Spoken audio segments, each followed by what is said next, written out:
We're now going to go back to Kina Yud. We're going to go back to the 10th Kina. This is crucial, this Kina, for a number of reasons.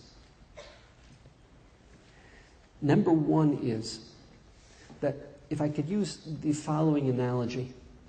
Last week when we were in Treblinka, the memorial that was set up in Treblinka was that these stones were taken and written on it from every community. There were 892,000 Jews who were executed in Treblinka. But they came literally from hundreds of shtetl, from major cities like Warsaw and Bialystok, from in between cities that were not small shtetl, were not huge centers of Jews, but were mid-range cities. And you look at the numbers of stones, each having on it the name of a city, and you can't count them. You understand the whole infrastructure of Polish Jewry was destroyed, was devastated, was decimated. The same idea you get, and we've talked about this before, is that in Yad Vashem, when you go through the Valley of the Communities, and you have the name of all of these different communities in Romania, in Marmarush, in the Carpathian Mountains, in Galicia, in Lita, in Poland, in Germany, in Austria, in Moravia, in Bohemia, in Slovakia.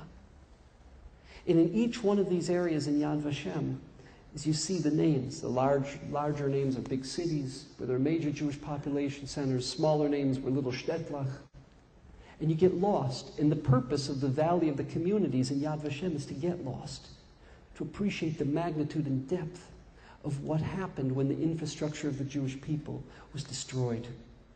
You have a similar idea, and we're going to quote from it later in the day. Rabbi Nassan Nata Hanover, he was a survivor of the Chmielnitsky massacres, of the Ukrainian revolt against the Poles, 1648 through 1653.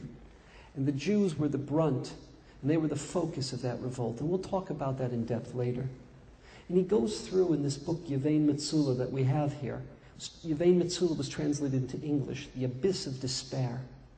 And he talks about what happened, the destruction of Brisk, of Lvov, which we say in Polish, Lemberg, of Nemirov, all these cities on the Dnieper River, of Ostrel, so on and so forth. Each of these cities had its own personality. I mean, I'll give you an example. There's a city in Galicia, I believe it's in Galicia, called Tarnov. Tarnov was a great Jewish center. Tarnov is a city, had 66,000 people. Population was 66,000. The Jewish population was 44,000. You had Ger Hasidim, you had Misnagdim, you had Zionists, you had Bundists, you had Alexander Hasidim, Amshinover Hasidim. You had everything in Tarnov. Belza Hasidim. You had Batei Midrashos. You had Nusach Ashkenaz, Nusach Sfarad. And it was an amazing Jewish center. We don't think more than 400 survivors came out of Tarnov. Can you imagine that? From 44,000 Jews, not 1% survived. Not even 1% survived. But what Tarnov was, it encapsulated everything the Jewish people are. That, okay? That is what we lost. Not just the macro destruction, not just the mega colossal damage, but the unique special character of each and every one of these communities that had its own rich minhagim, that had its own methodology, that made the beautiful tapestry of Am Yisrael into what it was.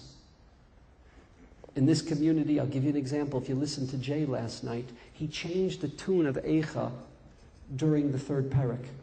You notice he had one tune during Prakim Aleph, Beis, Dalet, and Rabbi Mendel in Parak Hey, but the tune for Parak Gimel was different. So the Rabbi describes, he says, growing up in Lita in Belarusia, he didn't know of that. But when he traveled and he heard there were Ukrainian Jewish communities of that part of Galicia, which had the minhag that Jay had. Because, for instance, the third parak of Eicha is very different. It's the eyewitness account. It's not talking about the mega destruction. It's talking about short staccato principles. It's not longer psukim. So it has a different theme. It has to be reflected through a different tune. These little nuance, you read the different minhagim that came out of Germany, out of Galicia, out of Poland, out of Lita, etc. In each and every one of these communities, how they observed a wedding, how they observed a holiday, how they observed this experience, that experience. And that is what was lost. We have something in America, and I don't mean this at all as a negative. I call it Art Scroll Judaism, right? We have one siddur with one text and one set of laws. And on the one hand, it's very nice that you can go into any shul and you're familiar with the siddur. On the other hand, I think it's tragic, because all the nuance, all the subtleties, all of the varying different approaches that make us unique, that make up the tapestry of Am Yisrael is lost. It's destroyed. That's a tragedy. And that's what's referred to in this Kinot Yud. 24 communities. And if it weren't for the Kalir, or the author of this Kinot, we wouldn't even know of these 24 communities. You have 24 communities that were the basic central points where the Kohanim were throughout the Jewish land. You and I know that if we're called Mamleches Kohanim, right? We're a kingdom of Kohanim, of educators. Who's going to transform? Who's going to educate the Kohanim? Who will be the Kohanim to the Kohanim? It is this group that we call the Kohanim. We give them our taxes, and through our taxes, they spend their time studying, learning, and educating us, inspiring us, engaging us, challenging us, making us into sharper Jews. When we go off the path, they're the ones who give us the tochacha, the rebuke and reproach, the musar. That's the role of the Kohanim. That's the role that the Kohanim play. And that whole infrastructure of communities of Kohanim throughout the length and breadth of Israel.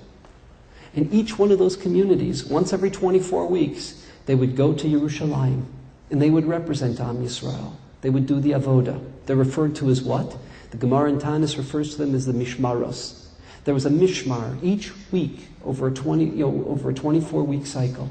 And within the mishmar, it was broken into 7 days. The different families of those communities, the different families of Kohanim were referred to as the Batei Av. They would serve in the Beis HaMikdash. And tragically, that whole educational infrastructure is gone. It's been destroyed.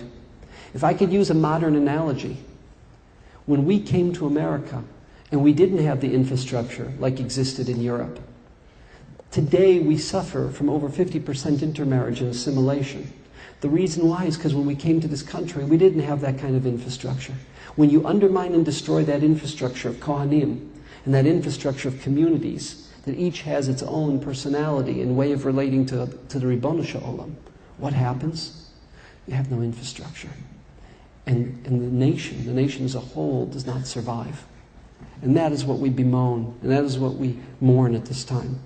There's two approaches. What is Chalvat Salas HaSharon? The Targum says it's referring to the Jewish people. If you look here, there are those who, in the footnotes, want to say it's referring to the Beis HaMikdash. V'damam ron mipino se'aron. Those who carried the Aron have been silenced. You know, in the Midbar, it was the Leviim who carried the Aron. But afterwards it would be the Kohanim. V'na'u mimishmarosehem Kohanim b'nei Aron. Like from the word na v'nad, right? They've left their mishmaros. They've left their centers, their bases of activity where they lived and transformed the Jewish people. Kinimsar habayis b'misar ve'maron. So the first is Maron. Many of you are familiar with Maron. B'chosivkei mechumishas svarim. Should cry of the 5 books. Kineharad kohen v'navi b'yom ha'kippurim. Now we're starting to understand what was the cause of this. That these great leaders, supposedly, were supposed to have stopped the people from executing it. We're going to, in Lamed Daled, we're going to read the story of Zechariah Hanavi. Zechariah, not the Zechariah of the second temple, but the Zechariah of the first temple, who was a Kohen, who was a Navi, who was killed in the Beis HaMikdash on a Yom Kippur that fell out on Shabbos. The 5-fold horrific execution, killing at the hands of his fellow Jews. So you want to know why you're suffering? How come there was no justice done when your prophet, when your educator, when your leader was executed on Yom Kippur in the Beis HaMikdash? Kine'arad kohen v'navim b'yom ha'kippurim v'al damo nishchatu parachim kitzvirim. And the young Kohanim, as a consequence of that, were slaughtered by Nebuzaradan and the Babylonian legions like birds. V'nadu kitziparim, kohanei tziparim. And what happened? Tzipori, many of you have been to Tzipori. It was a great center of the Jewish people, especially during the Bayesheni. And what happened to Tzipori? Became undermined. Now Tzipori suffered a better fate than its neighbor Yudfat. Any of you heard the name Yudfat? It's famous from the works of Josephus. His name was Yosef ben Matisyahu, in Latin, Yosifun ben Gurion. What was he? He was the leader of the Jewish revolt. It was from the family of Kohanim. He led the Jewish revolt against Rome in the Galilee. And what happened was, after Gamla fell, many of you have been to the Golan Heights in Gamla, the Galilee fell very quickly. And as they're coming to the lower parts of the Galilee, Yudfat is fortified. And the Jews are in the midst of Yudfat. Josephus with them. And they see that slowly but surely the Romans are going to be breaking through the siege. And they end up committing suicide, killing each other, because rather than being handed over as Roman slaves, not that it was correct, not that we agree with this, but that was a decision they made. And they took lots as to who would kill who, so that who would be the last one, and then the last one would kill himself. Whether Josephus manipulated this, or whether he said he would be the last one because he was the leader, what happened was, after everyone else was killed, by themselves, at their own hands, it was a suicide. He comes out and he says to the Romans, I've handed over Yudfat. Well, the Jews of Tzipori, who are literally can see what's happening in Yudfat, it's two high mountaintops in the lower Galilee, they realize there's no survivors. The only survivor left from Yudfat is Josephus, is Yosef ben Matityahu. So what do? Instead of putting up a fight, they hand themselves over to the Romans. They allow the Romans to come in. The Romans do not destroy Tzipori. Tzipori survives. And that, by the way, is part of the reason when you go to Tzipori, you see the amazing mosaics, you see the shuls, you see the marketplaces, what we call the shuk, you see the infrastructure of this major city. But unfortunately, with the destruction of the Beis HaMikdash, the role that Tzipori could have played, it doesn't play. Tzipori, parenthetically, long after the Churban, long after the Bar Kokhba revolt, we're now talking in the 180s, the 170s, the 190s, Tzipori becomes the seat of the Sanhedrin, and we believe that that is a place where Rabbi Yehuda Hanassi, who lived in a number of Galilean cities, but that's the place that he edits the Mishnah. And he publishes, so to speak, the text that we have of the Mishnah, under the allowance and tolerance of Marcus Aurelius Antoninus, the very benevolent Roman Caesar, who allows him to do this. It happens there in Tzipori. The Sanhedrin reestablishes itself, and it brings some sense of normalcy and structure to the Jewish people. But nevertheless, Tzipori can never function the way it was meant to function, with the loss of the Kohanim and the loss of the Jewish infrastructure. Galsa me'artza kala mekushata ba'avon ma'isros hashmita. Why are the people removed, exiled from its land? Because of the sin of Meiser. They didn't give proper charities. The whole notion that Hashem, that God, the Ribono Shalom, sets us up as trustees. We earn a certain amount of living each and every year. And God says, I appoint you as a trustee over the estate. You keep 80% and 20% you invest in Jewish education, in hospitals, in welfare, in improving humanity, and improving the Jewish people. And we didn't do that, and so too by Shemitah. God says, it's not your land, you don't own the land. I let you work it for 6 years, on the 7th year as a sabbatical. But we didn't do that. We had an arrogant attitude. And we viewed our possessions as kochi v'otzem yadi, something that we had created, that we had total ownership of. Uvarbaz shvatim hushpata. And we were judged with the 4 punishments referred to in Pirkei Avos and the Navi. Ume'ed yehushata mishmeres mishjata. We talked about this before. The derech, the way to the Heichal, right? They would come from all parts of Israel and all parts of the diaspora. The whole infrastructure, the highway system, the road system. It's desolate. It's desolate. V'me'il kenikra psilo. The me'il, that cloak that the Kohen would wear, the Kohen Gadol would wear, which is not allowed to be ripped, has been ripped. Hurad v'hushpa mitilo. V'na mishtilo Kohen ayasalo. The Kohanim of Ayasalo. We're now on page in mine, it's 176. Hayu oivim maliivim belochem elechem, givitlu halo paros l'roiv lechem. This verse, what does God want of us from Yeshaya Hanavi, the famous Haftorah of Yom Kippur morning? God wants us to open up our hands and extend ourselves and our abilities to the hungry, to those who don't have what to eat, to those who don't have a roof over their head, to those who don't have gas, electricity, to provide for them. But we didn't do that. V'huravu v'hutzma'u mimayim u'milechem. And in turn, mida keneged mida, we became famished. We became starved of the basic necessities of water and bread. Kivutlu shtei halechem mi beis lechem. As the shtei halechem that was brought every year, where did it come from? The new wheat, the rich new wheat. Where did it always come from? From the Judean hills, from Beit Lechem, from Bethlehem. Because that is the breadbasket. That's the Nebraska, the Kansas of the Jewish homeland. And what happened? No longer would those fields be wheat, but they would be barren mountains for some 2 millennia. Today, thank God, we are zocha to live in a world where once again you go to the Gush and you see the mountaintops of the Gush, how fertile and how beautiful they are. And now we understand what we thought for the last 1800 years were barren rocks in the Judean hills. Now we understand how fertile they are. But this is a description of the Kalir, as we lost the Kohanim of Beit Lechem. Vayetze adar om bakesef nechpas, usmura efer al rosha chipas. What happened? What happened? Instead, v'neros nichbu menoras nichpas. The light, that eternal light of the Beis HaMikdash, becomes extinguished. The menorah is bent over, kipashu belechem upas nilkata yudfas. And again, we told the story of Josephus and Yudfas. Zachro zaman asher nasa v'nishma heshivu. Remember when we said nasa v'nishma, we committed ourselves to that covenant with God. Ve'ata anos amein lo avu.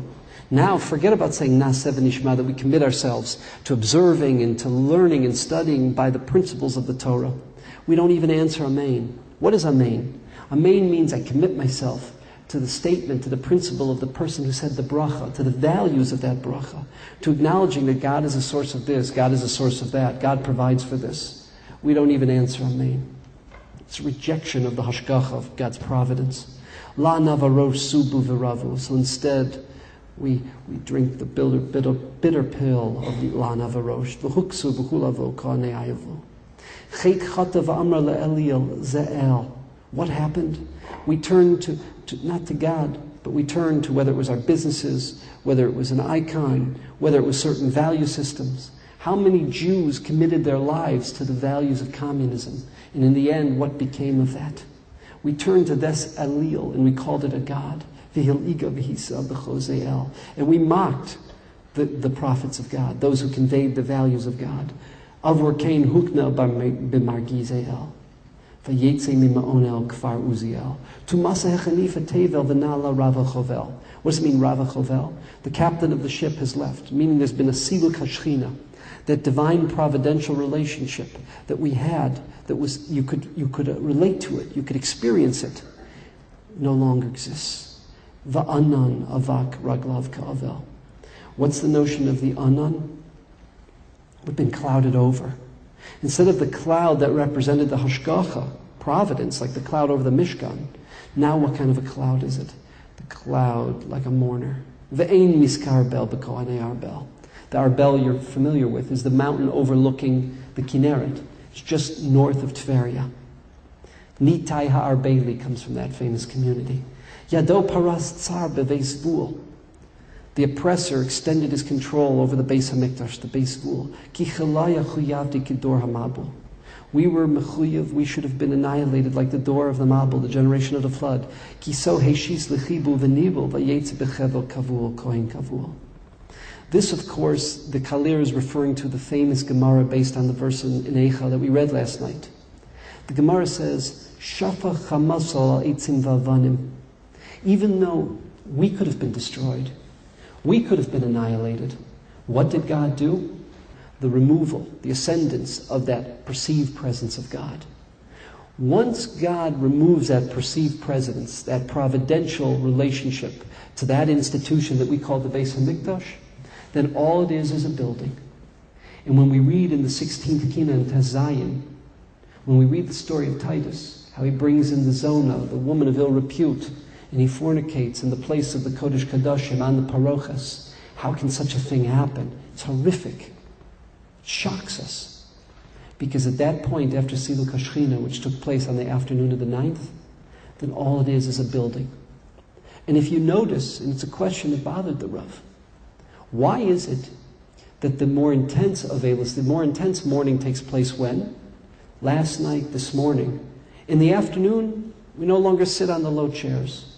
We go from a modality of Shiva to a modality of Shloshim. Right? I'll give you an example. We say Nachim, there's Nechama.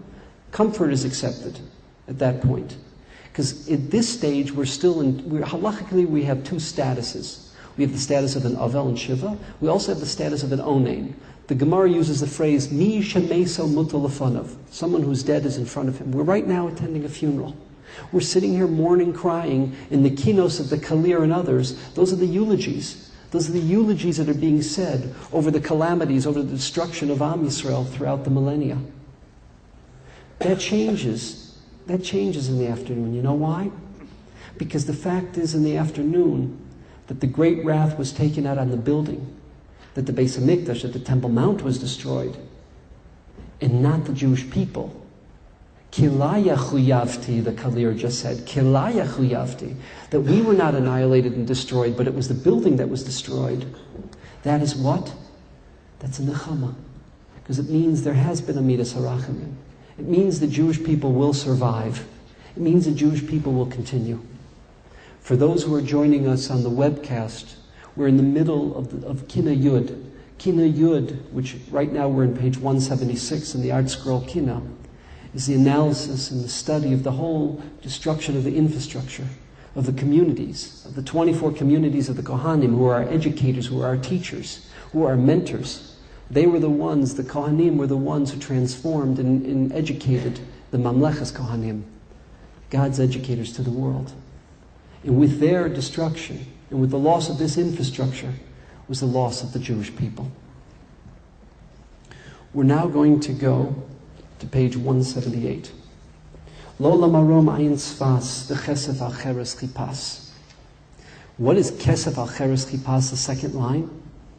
What would happen is, instead of selling something which they claim to be a silver or gold vessel, they would silver plate it, gold plate it. So there's a concept here of genevas das. You claim that you're selling one thing and you sold another. Financial corruption. Terrible corruption in the world of business.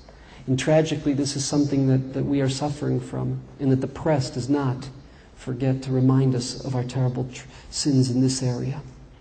And likewise, the concept of ona, something that has a market value of X, and it would be sold way above and beyond the market value. What does onas mammon teach us? The famous principle that what? That we don't say buyer beware, carpe diem. We don't say that. What do we say? The seller has an obligation to be honest and to be frank.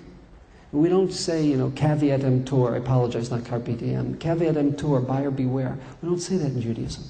And likewise on the buy, if someone is a trader in stamps or Judaica or coins, just because you have a naive, gullible seller, we don't say caveat emptor. There's a concept called ona. You only can charge within the fair range. And we didn't do that. Kesef al cheres kipas.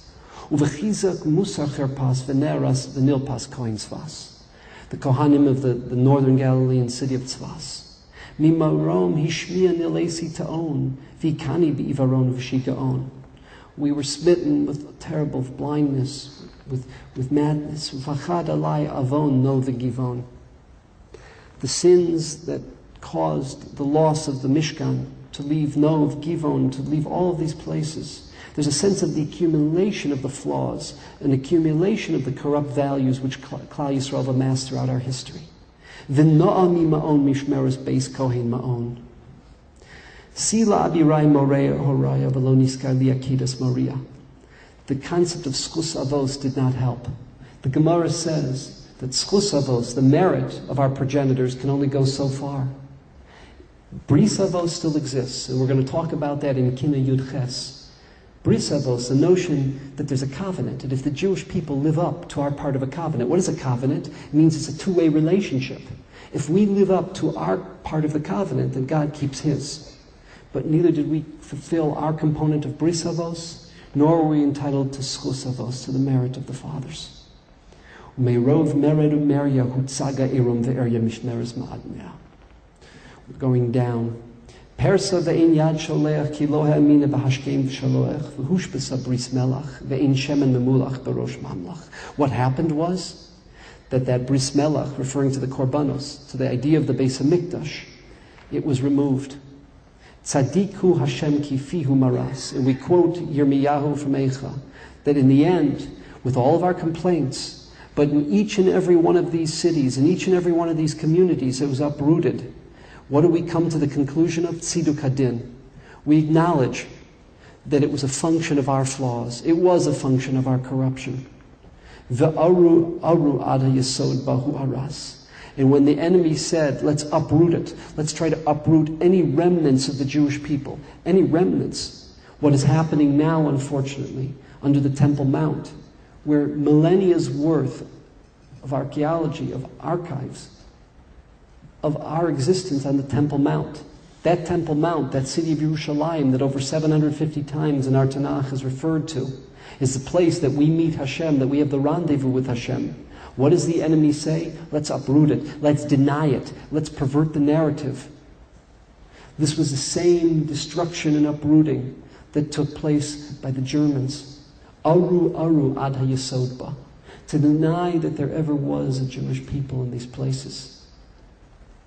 And then to deny that they executed us. How they plowed over Treblinka, Belzec, Chelmna, Sobibor. To deny that these things ever existed. Our life, our traditions, our values, and then even our existence, and the heinous way that they executed us. Usemur aziv zimras kinim aleha necharas. Instead of, during the time of glory of the Jewish people, when there was midas hachesed and midas harachamim, we sang shiras hayam, where what was described at the yam? Even the shivcha, even the person who did not have the great sophistication in education, in Jewish learning, perceived God and called out, Az Yashir Moshe, participated in Shiras Hayam. But instead, now what do we say? We say the Kinos. We bemoan, we cry, we say these eulogies over our destruction. V'katzvei Eretz Nitzras. Nazareth, which you're familiar with, the Galilean community, was one of those centers of the Kohanim. We've said Kinot Yud Aleph already. At this point, we're going to Kinot Yud Beis. In my volume of the Art Scroll, page 188. Next year, God willing, will be coming out, in fact, this late this fall, early this winter. We're going to be having a new edition of the Kinos with the commentary and explanations of Rabbi Soloveitchik. We want to thank Simon Posner and Rabbi Genack, who've spent a number of years working on this. There'll be a line-by-line commentary that will transform the Tisha B'Av experience and give it meaning and substance. The Rav, who for years would teach at the Maimonides School, people from all over the country would come to Boston for Tisha B'Av to learn, to mourn, to experience Tisha B'Av with the Rav. That Torah is going to be taught and is going to be published through an OU volume, thanks to Rabbi Posner and Rabbi Genack. So it says, Ali asher ta'avta ad lo bereshis. What is the idea here? The idea of this, of the Ohel, is what? That we have a concept called the Beis HaMikdash, the place where man can meet God, where there's a perceived presence of God. We know from Pirkei Avos the miracles that took place there. We know the hashgacha, the specific relationship. It was a place of learning, of knowledge. We went to the great Sanhedrins. That is where we were educated and transformed by groups of our greatest scholars. That's where the learned Kohanim functioned. That's where they transformed us. Going to the Mikdash was a transformative experience. The Rambam says in the Moreh Nevuchim that the principles and the system of Tumah V'Tara is what? That we should never take the Beis HaMikdash for granted. To quote the Yiddish phrase, you don't just show up every Monday and Donnerstag, every Monday and Thursday, but you have to prepare yourself, because it's a cathartic, transformative, educational experience that leaves you and transforms you and makes you into a different person. So when you go back to the Galilee or to the diaspora, to the Negev, or to the Mediterranean coast, you're a different Jew. So that Mikdash, which encapsulated relating to God, experiencing, learning from God, that concept of the Mikdash, in a perfect world, that was supposed to be all of humanity, all of the earth. Ad, to quote the Kinot, ad lo brachis, before the creation, before Adam sinned, that's what should have existed everywhere. Im kisei chavod letzarfo. But what happened? Because of our sins, it was limited to one unique place. And that Beis HaMikdash, Milmata, in Jerusalem, was mechuvan, was parallel to the Beis HaMikdash in the heavens. What does that mean? It's not meant to be taken literally. It means that that's the place where man could relate to God. Man could perceive God. So lama lanetzach shudad b'yad shodadim. Why is it, God, that it seems eternally? Lanetzach does not mean forever. It seems forever that we have been plundered in the hands of those who destroyed us. V'nihiyesin, it seems, God, that you are like a roa otya. You are like a shepherd that's concealed from the flock. On the farm, when it's time to bring the animals to eat, to bring the cows in to be milked, what happens? The herd follows the shepherd. But the shepherd is nowhere to be found. It's a flock without a shepherd. V'ra'ashta v'raganta v'ata mali po. What do we do here? And we're going to come back to the phrase po. Po, which represents reality. Po, which represents the world that should have been, the reality that should have been, as opposed to the reality that is. The world was going on its own until Avraham came. And the Beis HaMikdash, which was meant to be all of humanity, became concentrated in the tent of Avraham and Sarah, in the tent of Yitzchak and Rivka, in the tent of Rachel, Leah, and Yaakov. Those homes became transformed. Those homes became Batei Mikdash. The notion that the Jew can take our home and transform it into a place which is a rendezvous with the Ribbono Shel Olam. To make our home into a place of Kedusha and Tahara. To make our home into a place where what? Where we can perceive God, relate to God. In the Rav, on this line, many times, he would describe homes that he knew as a young boy in Chaslavich, then when his father moved to the Tachtamoni in Warsaw, described this man Elia de Stoller. Who was Elia de Stoller? He was a carpenter. Not a great scholar, not someone who could analyze a Tosafos or a Rashba, but he knew all of Tehillim Baal Peh. He was a Tehillim Zugger. In any moment or any occurrence in life, he knew a line from Tehillim to associate with us. And he says, growing up, my father of Moshe told me that he thinks this Elia de Stoller was one of the Lamed Vav Tzadikim. But we all know people like that. People whose homes, when you went into that home, you perceived God. You felt like you were entering a Beis HaMikdash. Whether it was the chesed, whether it was the warmth, whether it was their Shabbos table, whether it's the way they spoke to you. There was a survivor of Brisk who lived in Detroit. And he told Moshe Schwab, who was the Rosh Kollel, the Lakewood Kollel in Detroit, what it was like going into Reb Chaim's house in Brisk. Here he was, this famous rabbi, the Rosh Yeshiva Volozhin, the leader of Brest-Litovsk, of Brisk, of this great Belarusian city. And he says, you tripped and you stumbled over every shlemiel and shlemazel in the community. It stank from the body odor of these people. But they came to Reb Chaim's house, to the rabbi's house, because they were made to feel like kings. They were made to feel that they had a human dignity, that they had a worth. And the goat which the community gave him, what did he do? He took the milk from the goat and he used that to feed these people, that they should have something nutritious to consume and to participate in. He says the whole world thought of him because they knew by reputation and by his Chidushim and the Rambam that he was the great Gaon, the genius of the generation. But the people in Brisk knew him not only as the genius in Torah, but the genius of Chesed, the Gaon of Chesed, because the home, the Beis HaMikdash that he created. And we all know homes like that. That is the home that was established by Avram and Sarah and by Yitzchak and Rivka. In Becher das mi Ephah, the famous line about Yitzchak when he realizes that Esav will not be part of the Mesorah, will not be able to enter the Beis HaMikdash. Vayecharad Yitzchak charada gedola ad me'od. Because why? Esav was not worthy.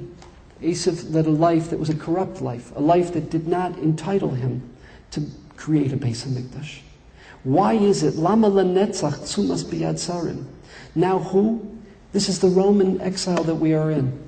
And you know the continuity of Rome. To the east was Byzantium, to the west is the Roman Catholic, or the western part of the Roman Empire, who perpetrated the expulsion of Spanish Jewry and its Inquisition, the auto de fe, who perpetrated what happened in Europe 70 years ago, the Churban Acharon of the Shoah, who perpetrated the Chmielnicki massacres. How could it be that those who were not entitled to be in the Beis HaMikdash, who didn't create that world, how could they destroy those who did create the Batei Mikdash? Lama lenetzach tzumas biyad sarim v'niyasek et sipor boded al gag mart soreach. Why is it, God, that you're like a bird, a lone bird, that is up there on a post? What happens? The bird does not want to be attacked. The bird doesn't want to be seen or noticed. So it sits high above. It sits high above in a place where no one can acknowledge or notice it. But it's ineffectual. It doesn't control the area. It doesn't oversee the area. It doesn't protect the area. It's as if that is what has happened. Malididipo. How could it be that my Yedid, the Jewish people's lover from Shir HaShirim, the one that we have the rendezvous with, our partner in the world of Hashgacha, in the world of transforming humanity, how could it be that our Yedid has left? He has abandoned his perch, his home, which means we have lost our home. Ali Asher Patzta Lamanu Litzir. Who created the next Beis HaMikdash? It was the Ohel of Moshe, the tent of Moshe. Now, by the way, the Ramban says, and that's the theme of the Kalir here in this Kinot, that Har Sinai, which became a Beis HaMikdash, became a place where there was a rendezvous, an intimate relationship between the Ribono Shel Olam and Am Yisrael. That Har Sinai gets transferred to the home of Moshe, to the tent of Moshe, and then when the Mishkan is established, it gets transferred to the Mishkan. And then ultimately, when the Beis HaMikdash is established, the Har Sinai experience is transferred to its final permanent home. It was temporary at Sinai, it was temporary in Moshe's home, it was temporary in the Mishkan. It finds its final resting place in the Beis HaMikdash. But due to avonoseinu, our sins, we drove God away. All Asher Nachisa Ba'ananei Hod, page 188, towards the bottom. L'zos Asher Yeshno Po Ve'inenu Po. You should not think that that special Ananei Hod, the clouds of glory that represented the providence over the Jewish people, you shouldn't think it was something temporal. It was for those who are Yeshno Po Ve'inenu Po. It was a covenant, it was a relationship for those who were there in that generation and for future generations. Lama lenetzach moes biyad mordim. Why is it that it's been driven away, it's been rejected amongst those who rebelled against you, God? It's as if you, God, are the great warrior that cannot save us. Malachapo umilachapo. What is malachapo? God, what are you doing here in the diaspora? This is not your place. Your place is the Beis HaMikdash together with us. Umilachapo. And how could it be that you are here? So the first Beis HaMikdash, the place, what's kivanta, kavana, that you focused it, that it should be corresponding to the divine throne. The place that you've set up is a home, machon l'shivtecha. Lama lanetzach yuha biyad yehirim. Why is it that at the hands of the arrogant and brazen, it has been destroyed? It's as if, God, you're in a vacuum. We can't relate to you. You're not here. It's as if you're not here, even though we know you are. And there's not only that, there's no Navi. We don't have a prophet to guide us, to mentor us. Ali asher chanisa me'az b'ta'av mipo. What are ta'av or sa'av? Those are the different mechitzos. Think about the Beis HaMikdash. We know this from the Masechta Tamid. We know this particularly from the Masechta Midos in the Mishnayos. Certain places the Gentiles are allowed to enter, right? Up to the Chel. Other parts Jews are allowed to enter. Then we have the Ezrat Nashim. We have the Azara. At that point, no longer can a Yisrael and a Levi traverse. Then we have the Heichal, where a Kohen can go. And then we have the Kodesh Kodashim, where only the Kohen Gadol can go one day a year on Yom Kippur. But you see, there are limits. There are boundaries. And what happened? Those boundaries have been violated. Whether it was by Nebuzaradan, whether it was by Titus, and not just the boundaries of the Beis HaMikdash. And that's why it continues. Lama lanetzach zunach biyad zarim. What is a zar? A zar is someone who's not entitled, who's not fit to go into this part, who doesn't have the right or the license to come here. With those zarim, how could it be that those could come into those areas and destroy it the way they did? God, it's as if you're someone who's just abandoned, who no longer is in a position, velo avarpo, and you have not come here to this place.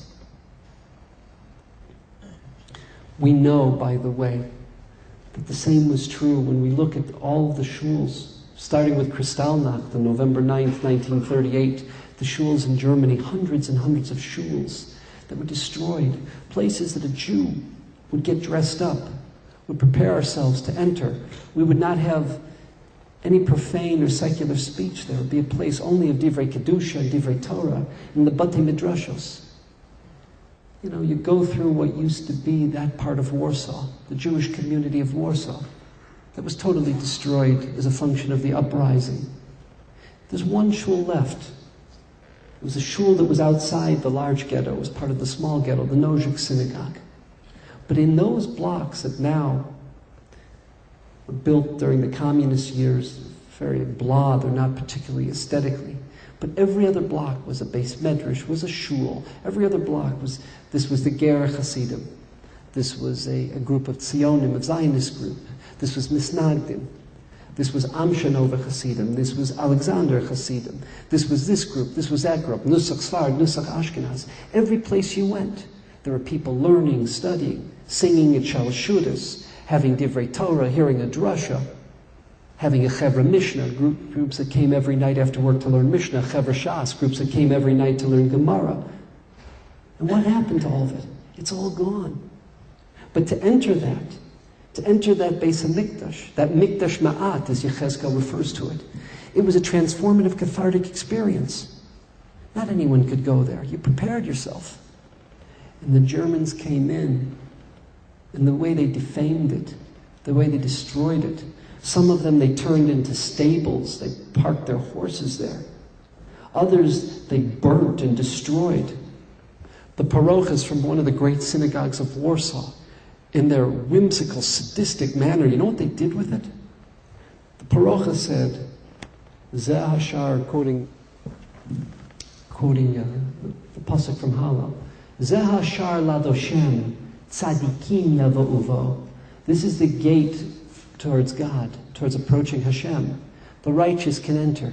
What did they do? They took it to Treblinka, and they used that parochas as the entrance into the gas chambers. The Jews, who until the end, most Jews who were shipped from the Warsaw Ghetto to Treblinka, over 300,000 of other Jews. There were 435,000 Jews in the Warsaw Ghetto in total. 30 to 40,000 just died of starvation. The caloric intake was so limited. And there's a mass grave in the Warsaw Cemetery where they are buried. But over 300,000 were shipped to Treblinka. And they were told that they're being transferred for work duties in the east. They come to Umschlagsplatz. They think they're going to have a better future until they're rounded up into cattle cars. And then these cattle cars, because Treblinka, there was more people being shipped there than they could kill, they would sit in the winter freezing, packed in, worse than cattle. In the summer, because of the humidity and the heat, many of them died in the cattle cars. 15, 20 cars backed up to a rail. And this we have from members of the SS, and this we have from members of the Sonderkommando, the Special Forces, that survived the revolt of Treblinka. And then they get off, and they divide the men and the women at the train station. And by the way, they've tried to fool the Jews, because there would be signs. Bialystok, in this direction, so many kilometers. Warsaw, In that direction, so many kilometers. So they thought this was truly a train stop. And the Jews were responsible for taking greenery, branches, etc., enveloping the barbed wire so that it would be these, they called it the tube, this long, narrow tunnel, which you can't see on either side. All you see is greenery. The tube, or this long, narrow tunnel, is ultimately where the Jew was going to their death. They sent the men in first because there was a greater fear of the men revolting. And what happened? When they saw the famous parochas from Warsaw, Zeh hashar ladoshem tzadikim yavovo, they knew at that point that where they were going was not for a work detail in the east, but it would be their last breaths as they entered the gas chambers. This is what they did to our mikdashei ma'at. This is what they did to our holy places. The special place, we know that through the Goral from Sefer Yehoshua, all of Israel was divided up, nischalku l'shvatim, divided up into tribes. But Yerushalayim, lo nischalku l'shvatim, to quote the Gemara in Megillah and other places. Jerusalem is God's place. It's a place that is not any one proprietor. It belongs to Hashem and it's given to the Jewish people. Lama lenetzach ducha b'yadamim. How can it be that it seems eternally? It's been 2 millennia since Titus and the Romans destroyed it. V'niyesek ger ba'aretz. It's as if, God, you are a stranger in the land. V'namda ki lo nasovad ba'opo. Let's go now to Yud Gimel, page 192. We've said earlier in the morning that there are 2 explanations of the term Eicha. Eicha, according to the Rav, is why. It's the matir, the license that Yirmiyahu gave us one day a year to question God, to challenge the Ribono Shel Olam. Eicha. Why, God? How could you do this? Then we said, we quoted Rabbi Yisrael Chait, Eiko. What is Eiko? It's a rhetorical question. Eicha. How could it be? How could it be that this city that was teeming with thousands, and not only thousands, Josephus quotes millions coming for Aliyas HaRegel for Pesach, now it's desolate. It's desolate. You're all familiar with the Gemara at the end of Makos, where Rabbi Akiva, when they see Shu'alim Hilchul Bo, quoting the verse. You know, it's one thing if it's empty, but if it's a place that only cats or foxes, especially foxes who have a tremendous aversion to people, it's a sign of the depth of the desolation when you see an animal like that running through it. The Rav told a story. A survivor of Vilna. Those who were decimated the most percentage-wise was Lithuanian Jewry. Barely 8% of Lithuanian Jewry survived. And that wasn't just because of the Germans. That was because of their Lithuanian neighbors. Any of you who've read the book Aishashuk from Dr. Yafa Eliach? For 800 years they lived side by side, their Lithuanian, who they thought were friends, neighbors, landsmen. And these very neighbors took them and did the work for the Nazis. You must get, it's not in print, but you can get it, the Hebrew bookstore, the Israel bookshop in Boston and in Brookline, Massachusetts has it. You could get it from Beagle Eyes and in Borough Park.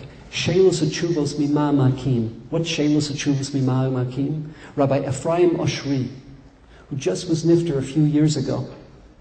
He became the Rav of the Kovna ghetto. The great Kovna Rav was nifter early on in the ghetto, Rav Avram Dov Ber Kahana Shapiro, the Dvar of Ram, one of the great Achronim.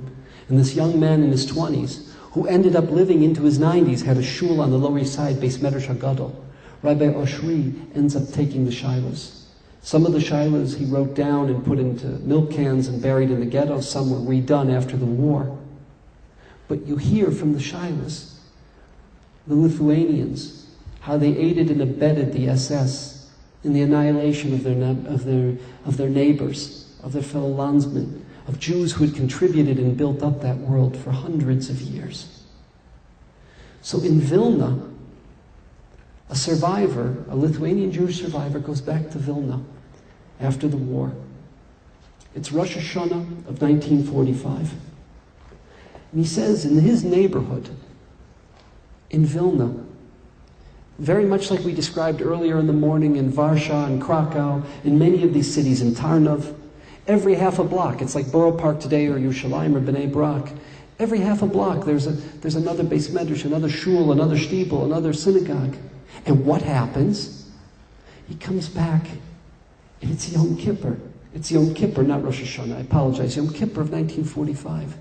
He remembers how tens of thousands of Jews would pack every shul, every shtibel. No one was in their house. They were all in shul. And he had a mother, a righteous mother. She would run out during Mafter Yonah because there was a cat. Just because the Jews had a fast, it's Yom Kippur, it's not Yom Kippur for the cat. And she would make sure that the cat, who was her achrayus, would be fed. And he comes back, and there's not even a minyan. And he goes into what used to be his home, and nothing is there. And then who does he hear? It's now 2-3 years later since he's been taken out of Vilna. The cat comes back. The place is desolate. It's shomem. It's charev. It's desolate. And all that's there is the cat. That's the idea of Shualim Hilchu Bo. We talked before, Kitzipur Mar, Al Gag Tzoreach. So this is a third explanation now of Eiko, of Eicha. There's a term Ko, Kaf He. Ko is always a term of Jewish destiny. See, if the Tanakh, whether it's the examples that are going to be quoted in the Chumash, or whether it be the examples from the Navi, if the Tanakh wanted to say here or there, it would say what? Po is here, Sham is there. But there are very numerous places where the word Po v'Sham is not used. The term Ko is used on page 192. So it breaks up the word Eicha to Eiko. Where is the Ko? Omer kores la'av befetzach, bivris ben absarim, ko yiyeh lenetzach.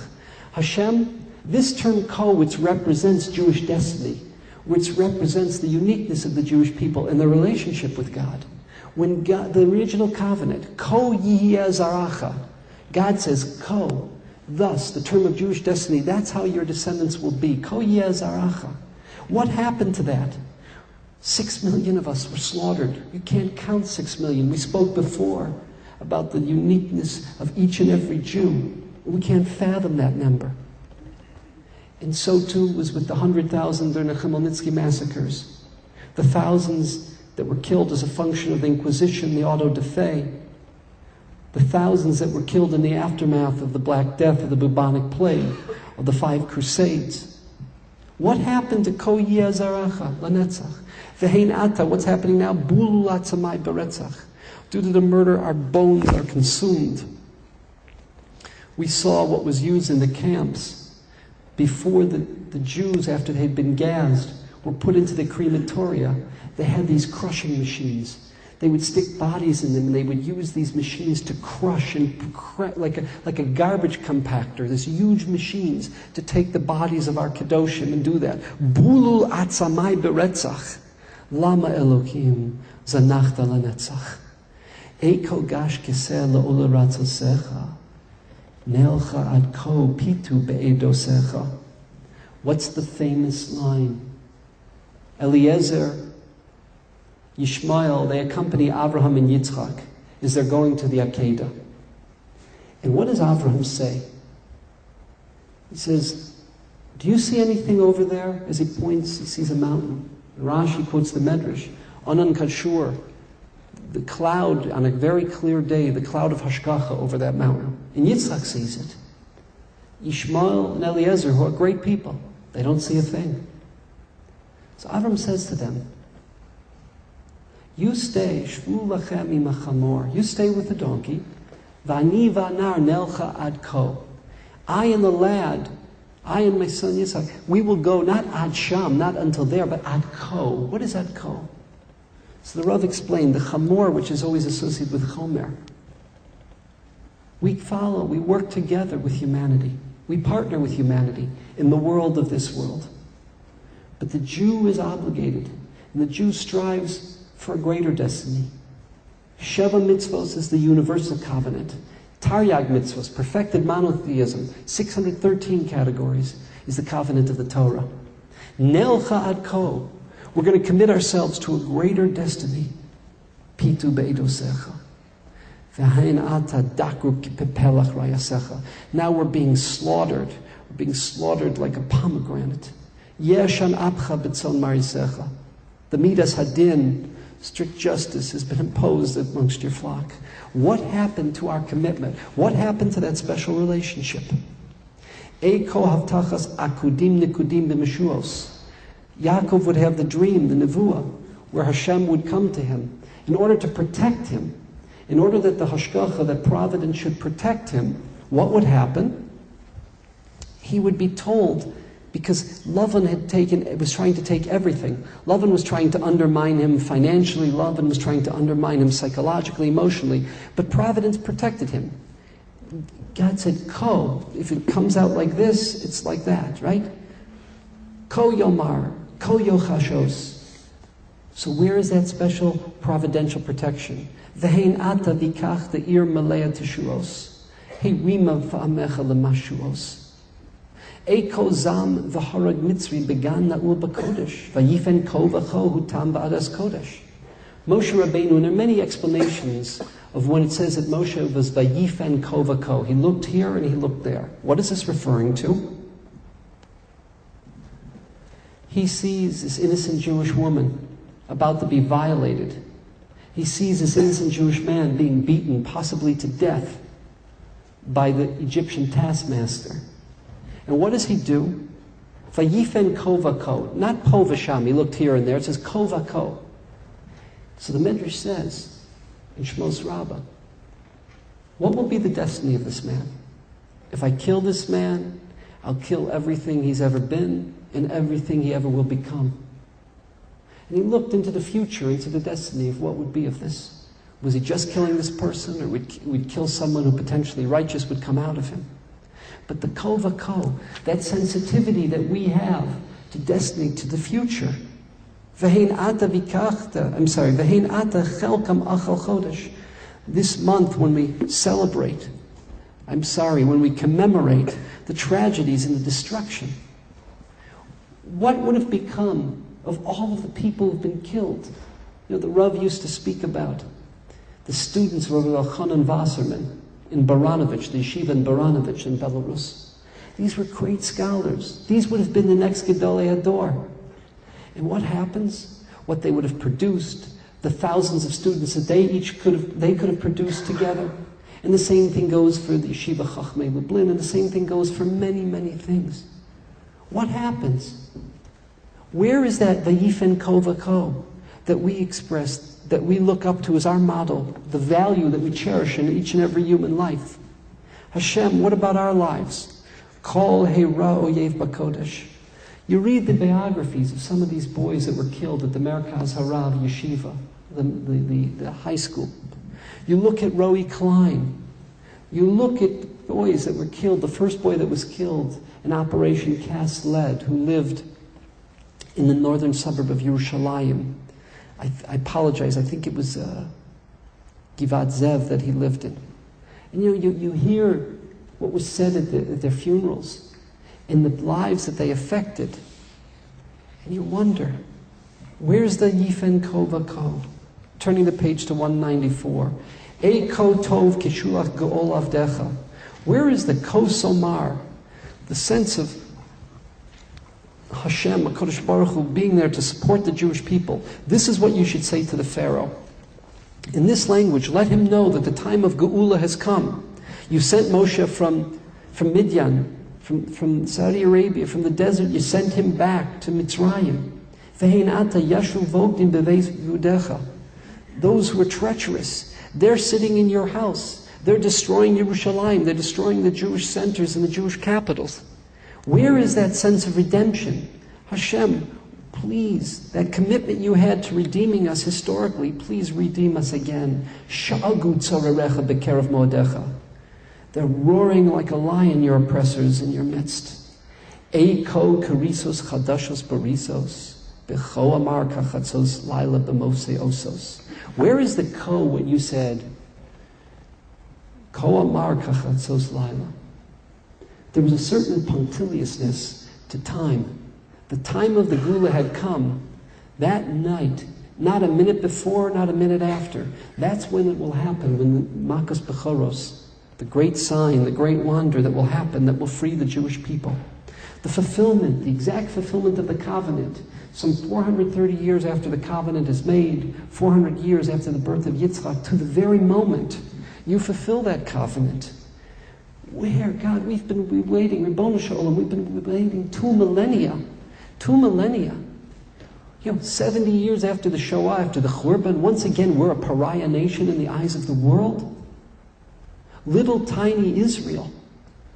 We're not allowed to live in Yerushalayim, to expand our homes in Yerushalayim.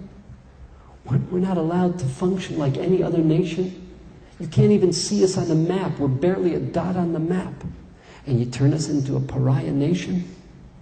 That's only 70 years after the Churban, after 1/3 of our people was decimated.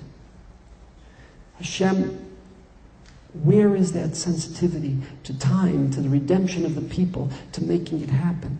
What is na'alehem? The stormtroopers' boots of the Nazis. The shoes and the boots of the Roman soldiers. You couldn't come into the Beis HaMikdash with shoes on. There had to be a sensitivity. It was a place of sensitivity. When you take off the shoes, like many of you today, there's a sensitivity that you have in your feet. You don't tread on things. You don't trample on things. But everything has been turned into a state of treading and trampling. Samu ososam osos. Eko mishmar Moshe Allah kosomar linvas bayis me'ula. At Har Sinai, Hashem, you gave such particular and such specific instructions to the women, kosomar lebeis Yaakov, like our shul, Beth Jacob, Beis Yaakov, which at that time referred to the Jewish women. There's a way to communicate to them. There's a way to convey the covenant to them. And to the men, the Saged Livnei Yisrael. There's a vehicle, there's a specific sense. What happened to that sensitivity, to that concern for detail, for communicating to us, for teaching us? Ve'hein ata na'asua b'nei avla, yivada k'mei vilamala. Eko siach shishim osios hakadumos. What's the code there? Ko sevarchu b'nei Yisrael. The 60 letters that were used to make up the Birkas Kohanim. What is the Birkas Kohanim? It's our educators, the Kohanim, conveying to us, teaching us the special providential relationship that we have with the Ribono Shel Olam. What's that providential relationship? Yivarecha Hashem v'yishmarecha. The ability to succeed financially. What's Shmira v'yishmarecha? That we'll be able to keep the funds, that we won't lose the assets. Ya'er Hashem panav v'elecha v'chuneka. Or Torah, Ya'er.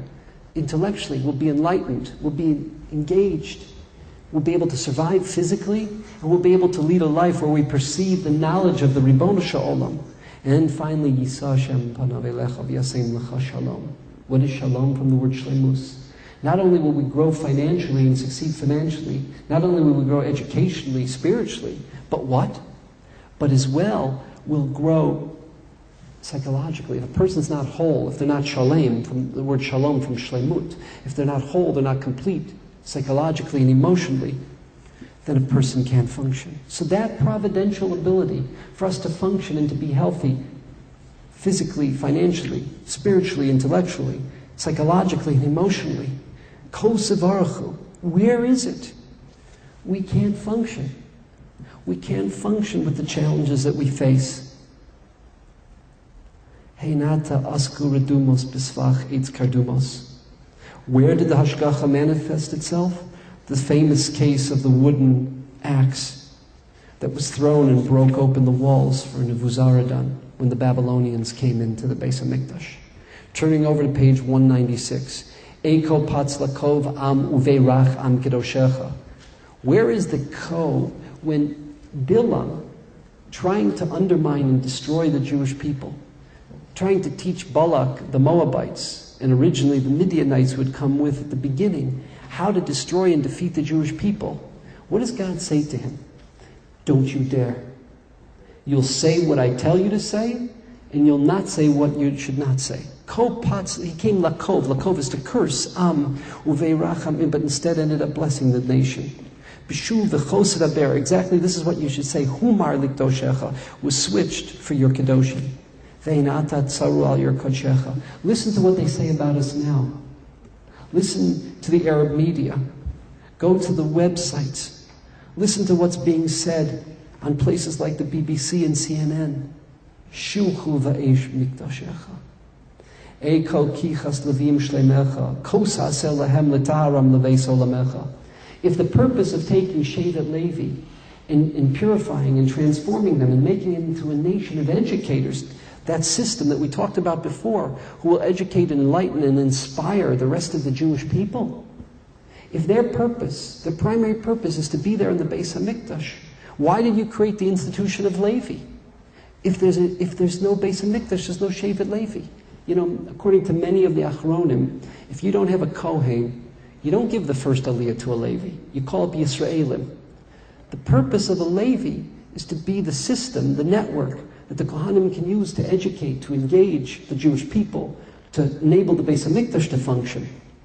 Well, if there's no Leviim, if there's no Beis HaMikdash, then why do you create the institution of Shevet Levi?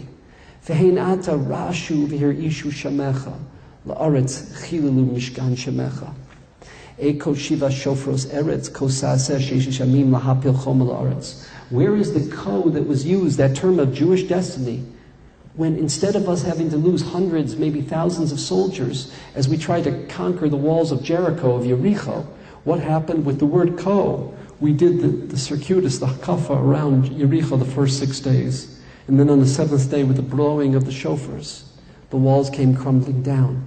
Where is that ko that will look after us, that hashgacha, that providence? Now what? It is our walls that are sunken in the ground. It is the walls of the Heichal. It is the walls of the Har Habayis that have been sunk into the ground, not the walls of Yericho. Sarfu chol moadei el ba'aretz. Our holy institutions having been burnt. Eko teshuos asame otzer becho amar asher lachozim natzar.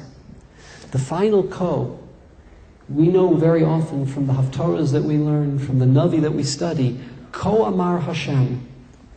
Translates into English, thus saith the Lord, but that's not the translation. Ko amar Hashem, meaning this is a idea, this is a principle of Jewish destiny.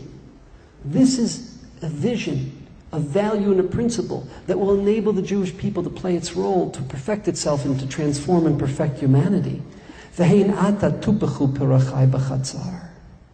Now, instead of what? The words from the prophet. There are no words from the prophet. There is no Ko amar Hashem. We don't see it. But all we see is our children being slaughtered and killed. Ad Masai Elohim Yicharef Tsar. Please turn. Now we're going to Kinot Tesayin. I have it on page 228 in this version of the Art Scroll. Next year, if there is a Tisha B'Av, and there shouldn't be, but if there is, next year we'll have from the OU Press the Kinos with Rabbi Soloveitchik's commentary, the line-by-line commentary, Yirtz Hashem, that will be very, very meaningful and will transform our experience throughout the day. This is a story, of course, of Churban Bayis Sheni. Until now, in many of the Kinos, there's been this concept of Bilbul Zman. You saw this in the Gemara when it describes when was the Beis HaMikdash destroyed. When were the walls pierced by the Babylonians? Was it the 9th, as you see in Sefer Malachim? Was it the 17th, as you have in Divrei Yamim, Yirmiyahu? So there's this whole concept of, time runs one into another. You're not sure of when what happened. It's one long chain. Because of the Siluk HaShechina, because of the change in the Hashgacha, it's one long chain of tragedy throughout the millennia for the Jewish people. And we intertwine what happens in the Shoah with what happens by Chmielnitsky massacres, with what happens in Spain, with what happens in the aftermath of the Black Death, with what happens in Churban Bayis Sheni, with what happens in Churban Bayis Rishon, with what happened with the destruction prior to that of Shiloh, loss of Nov and Givon. Everything gets intertwined. Here we're going to be focused primarily in the aftermath of the destruction of the second Beis HaMikdash. It's a micro focus. Zechor asher asat tsar bifnim. God, please focus Zachor doesn't mean remember when it's referring to the Ribbono Shel Olam, like the Zichronos that we say at Rosh Hashanah. Since Hashem never forgets, Ein Shichacha Lifnei Chisei Chvodecha, since God doesn't forget, you have to forget in order to remember. What is Zachor? It means, Hashem, you should see this in front of you. Asher Asa Tsar Bifnim, what the oppressor did we'll get into what the oppressor did in the Holy of Holies. Shalaf Charbo, he took out his sword, Uval Lifnai V'Lifnim, and he comes into the Holy of Holies. Nachalasenu Bi'et Kitim Elecha B'Mapanim. And what happens? The Kalir here says that the first thing he did was he was mitame the shulchan that had the lechem upon him, the showbread. But Vigider Paroches Bala Shtei Panim. He takes a sword and he cuts into the paroches. The paroches, it has the two sides to it. There's images on either side. Yisomim Giel Bimogein Ma'adam V'Yamadei Kav Kimari Adam Dam. What does he do? He draws a circle, because the Gemara and the Medrash, you see this in the Gemara in Gittin, in the Yalkut Shimoni. There's a Medrash that says blood came out of the paroches. He thought in his sick mind as if he had stabbed the Ribbono Shel Olam. And he draws a circle or a line around the blood. Meimenu dalach v'hishkir chitzav midam. Ki yatsa min abayis v'chorbo malei adam. It's as if his sword has drunk the blood. Al hagoso havos gever, in his arrogance and in his blasphemy. V'nota el yadola mulo legaber. It's like he stands up and confronts God. Mitzrayim v'chol im bam gavar. I've defeated Egypt, right? We've controlled Alexandria, we've controlled other parts and brought them into the Roman Empire. Ani besoch ivuyo arutze lav batzavar. And now I'm going to control you and your people. I'm going to control the Jewish people. Avosenu zara ki ichnisu bachurav achla eish. Our progenitors, Nadav and Avihu, the children of Aaron, when they brought a strange fire, they did avodah just wrong. They were killed instantly. V'zeh and Titus, the Roman general, Zona tzo'ah hichnis, he takes a woman of ill repute, a prostitute, v'lo nichva v'esh. And we explained earlier why that's the case.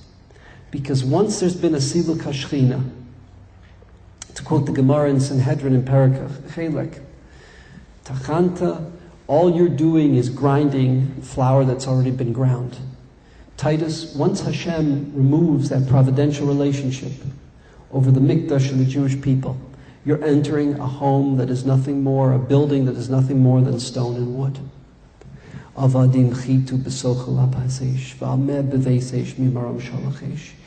can it be that this house of fire, we know the house of fire, the special miracle that took place, is a function of the hashgacha, that the rain never put out the fire on the mizbeach? How could it be that this house has been destroyed by Eish? How can fire destroy fire? B'nafshenu tavanu kahotzi kli shares. We've drowned when we see that what? The 93, and we'll get into this, the 93 ministering vessels, the kalim of the Beis HaMikdash that they would lay out each and every night. The Babylonians, they took them as the greatest jewel and the greatest treasure they had. You know the story of Belshazzar. He died the night that he used those kalim. We know from the Megillah, the kalim mikalim shonim. Achashverosh takes out those kalim. That's, of course, the infamous night when Vashti ultimately is executed, when he gets carried away with his drunkenness. The Romans were no different. You're all familiar with the March of Titus. The menorah that's on the Arch of Titus, representing the famous march through Rome, that's not the menorah that's used, that's the Kohen lights. That menorah is more of like a stick figure. You know, it's not a rounded, the shafts are not rounded, they're straight. They come in like almost a V, the three V's jutting out from the main stem of the menorah. But there were a number of menorahs that were probably there for light, for illumination purposes, not as a function of being a clay Beis HaMikdash.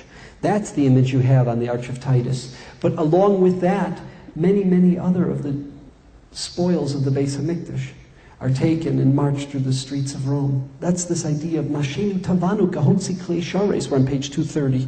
The Samam Bani Shait Bam Lishares. They were taken, as we said, out the Jaffa Gate. And after they're taken out the Jaffa Gate, they're taken to the Jaffa Port. Today, the Jaffa Port can only handle a small little fishing boat. But at that time in history, it was a huge, it was a major port. It was deep water. You could have ships there. I'll just use an analogy. Today, Haifa, which was the first project of Israel Bonds, there's a 24-hour dredging process going on so that you can have a deep water port. because that's what originally you had in Yaffo. But because of the meteorological conditions where there's a contrast between the land and the sea, so that what happens is the sand falls at that point, and that's why it's not a very deep water at Yaffo. But 2 millennia ago, during the time of Churban Beis HaMikdash, it was. So they took him out of the Jaffa gate, and they took him to the Jaffa port and shipped him to Rome. Reinu namak, literally our skin shriveled up, it cringed. Ki hishkim mishares v'lo matza tishim u'shlosha klei shares. And we did not find the 93 klei shares. Nashim kisharu ki vo'aritz bekarka habayis na'alav hecharitz. We talked about again the boots of the Roman soldiers in a place where you weren't allowed to have nilas a sandal. You weren't allowed to wear shoes. Sarin lupatu kivo paritz beveis kodesh hakadashim tzachana so hishritz. The attitude of the zealots, and this is referring to a medrash, which we're not going to go into. They had confidence. They assumed that no, there's no way they'll be able to destroy the Beis HaMikdash.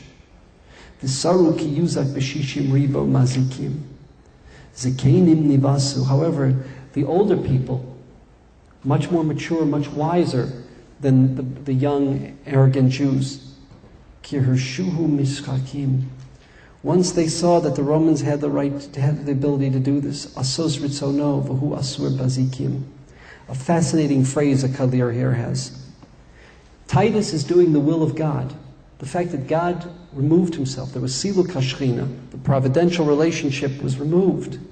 It's as if Titus is doing God's bidding, but yet God is described as asur bazikim. He is bound up, he's like chained or incarcerated. It's as if God incarcerated himself and allowed Titus to do this. Shava sotein vayava admon. We thought that with the removal of the Babylonians and with the ability for us under the Persians to come back and rebuild the Beis HaMikdash, that tragedy would never happen again. But now the Admon, the red one, red of course, you keep having this term again and again in the Kalir, red. It's referring to Esav, right? The red one. His descendants roam. V'yasabev choma v'yaves chamon. Nofla evra al nine pizza lach veluz varmon. Wrath has befallen over what? This goes back to the image again of God's providential protection in the midst of all of the atrocities that Lavan is trying to do to Yaakov, to Rachel, Leah, and their children. God's divine protection. You know, the whole system of being able to support himself and to be able to have the sheep. Even though Lavan changes the terms of the work relationship 100 times. The techalef es maskurti aseres monim. Lavan changed the work arrangement 100 different times in that 6-year period. But nevertheless, God was looking after, providentially looking after Yaakov, that we could survive in that difficult diaspora experience. But now that's not the case. We're not surviving. Ad ki nutash midok armon. Al pesach harabayis hechel lavo b'yad arba roshei tafsarav lahacharivo. The Romans were obsessed. They were absolutely obsessed with destroying this Mikdash. Why do you have to destroy the temple? You've defeated the Jews. He takes 4 different generals. Titus, who's been placed there by his father Vespasian. Vespasian is now the Caesar. He's the new Roman emperor. He's not going to let a stranger do that. He only trusts his son, the general Titus, to do this. And Titus takes 4 different generals, each to take down a wall. Simplistically, we think this is the 4 walls of the Har HaBayis. That's what we think this is. Okay? It may be it's referring to the 4 walls of the Heichal. Just to give a background. What we call the Kotel HaMa'aravi, the Western Wall? That's the retaining wall of the Temple Mount built by Herod. But the whole Temple Mount, the Har HaBayis complex, has in it walls that's called the walls of the Azara. Now within the Azara, within the courtyard, there's an area known as the Heichal. What is the Heichal? That's a place only the Kohanim can go. The Heichal has 2 areas. 2/3 of the Heichal is the Kodesh. That's where the menorah is. That's where the shulchan is, right? The altar, the menorah. That's where the lechem apanim, the showbread is. And then on the other side of the parochas, that's the eastern 2/3. The western third of the Heichal is the Kodesh Kodashim. Okay? First Beis HaMikdash, it had the Aron Kodesh, the Holy Ark. The second Beis HaMikdash, you just had the Eben Shtia, the foundation stone. There was no Holy Ark. One opinion is that this is referring to the 4 walls of the Heichal. There's a fellow who lives in Beit El, if you can help me with his name. He's a tour guide, a very fine person. He comes every so often, we get him to Beth Jacob. He wants to argue, and he showed a picture which the Arabs have covered over now with their great sensitivity to the Jewish history and the Jewish religion, but that one wall of the Heichal was standing. The others want to explain it's referring to the four retaining walls of the Har Bayis. If that's the case, it's referring to what? To the Kotel Hamaravi. So what happens? The four generals, each are charged with destroying one wall. It's as if God wanted to say that even though he's allowing it to be destroyed, God is standing protecting one wall, the western wall. Why the western wall? That's the area where closest to the Kodesh Kodashim. Whether it's the western wall of the Heichal or the western wall of the Har Bayis, either way, it's the closest to the Kodesh Kodashim. What's the idea? We have this famous principle. The Rambam quotes it, the Rishonim quote it. Kedusha Rishona Kitcha L'Shaita, the Kitcha L'Asad Lavo. When it comes to the Har Bayis, when it comes to the Beis HaMikdash, where it was not a military conquest, the goal was strictly for what? This is the place where Am Yisrael will rendezvous with the Ribono Shel Olam, where the Jewish people will learn and grow and be transformed in religiously, educationally, spiritually, intellectually.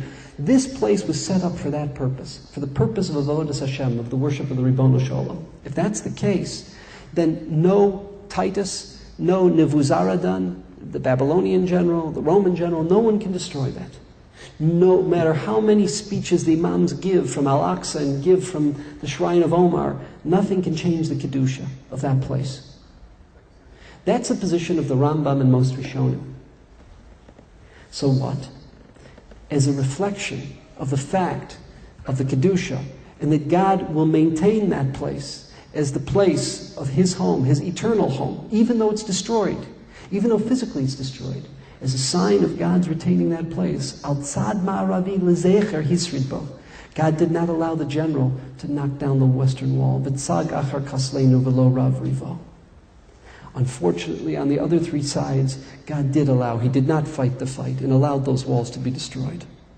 Ata katzafta v'hir sheisa lefanos. Yiladim asher ein behem kalmum misham lahafnos. You allowed them, God, to destroy innocent children. You know, as we've mentioned a few times earlier in our learning, in our Kinos, we just got back from Poland, from 9 days in Poland. 1.5 million Jewish children. 1.5 million Jewish children. And they were always the first, and they were always the ones to fall. You know, there's the famous speech that was recorded, because he wrote it out before he gave it. The head of the Judenrat, of the Jewish Council in Lodz, when the Nazis ordered 10,000 Jewish children under the age of 10, he talks about, his name was, Mordechai Lomkowski. I have to look up the last name. I think it was Lomkowski. And he talks about how he's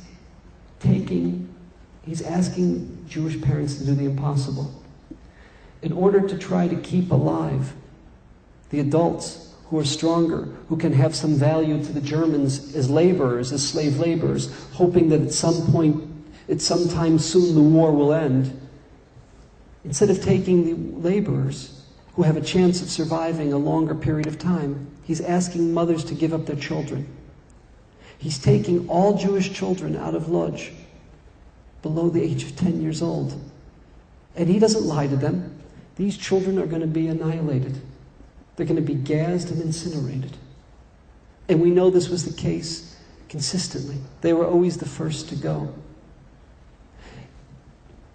In Auschwitz-Birkenau, where there was a stage where children were allowed, I'm not talking about under the 1944 when 430,000 Hungarian Jews were shipped in April, May, June, and early July to Auschwitz from throughout Hungary, Slovakia, from Marmarush, from the Carpathian Mountains, from Romania. I'm not talking about then, where at least 300,000, maybe more, were killed immediately. There a child had no chance of surviving. And if a mother wanted to go with her child, so she was gassed right away with the child as well. I'm talking about an earlier stage. So there's a Rabbi Tzvi Hirsch Meisels. Rabbi Rosler told me the story, and I actually found the text where Rabbi Meisels writes about this. It was also from Hungary. And the Nazis set up a board. They had a vertical board and a horizontal board. Any boy, any Jewish boy under this height is going to be sent out. And what do? They put every Jewish child, and then the Jewish children who tried to stand on their tiptoes so that they would reach the height, they beat them to death on the spot. 1,400 Jewish boys in Auschwitz-Birkenau. And they were put into certain barracks where they had the capos, the Jewish police there. And they're going to be executed. And when was this done? The Nazis always did this. They knew our calendar and they knew Jewish tradition better than many Jews in the world. Always on a holiday. So this was Rosh Hashanah. This is going to be the Rosh Hashanah celebration for these boys. They're going to be killed. Rabbi Tzvi Hirsch Meisels, and he became a rabbi in Chicago. He survived. And he became a rabbi in Chicago, and he writes about this. He goes in to the barrack with the boys, and they blow the shofar. They could hear the shofar one last time before they're executed, before they're going to be gassed. And together they say vidui. They say vidui as they prepare themselves to die al Kiddush Hashem. And Rabbi Tzvi Hirsch Meisels writes about this following. Father came to him. The capos, the Jewish police, they had to have their numbers. The number was 1,400, that's what it was, and they had to give up those 1,400. But you could come, and if you gave money to the capos, you could get your son out of there. So they would take another boy. And the father comes to Rabbi Tzvi Hirsch Meisels and he asks him the shaila. He says, I have a chance to save my child. But the problem is, I know that them to meet their numbers, or the Nazis will kill the capos. They're going to have to take another child who's not part of the 1,400.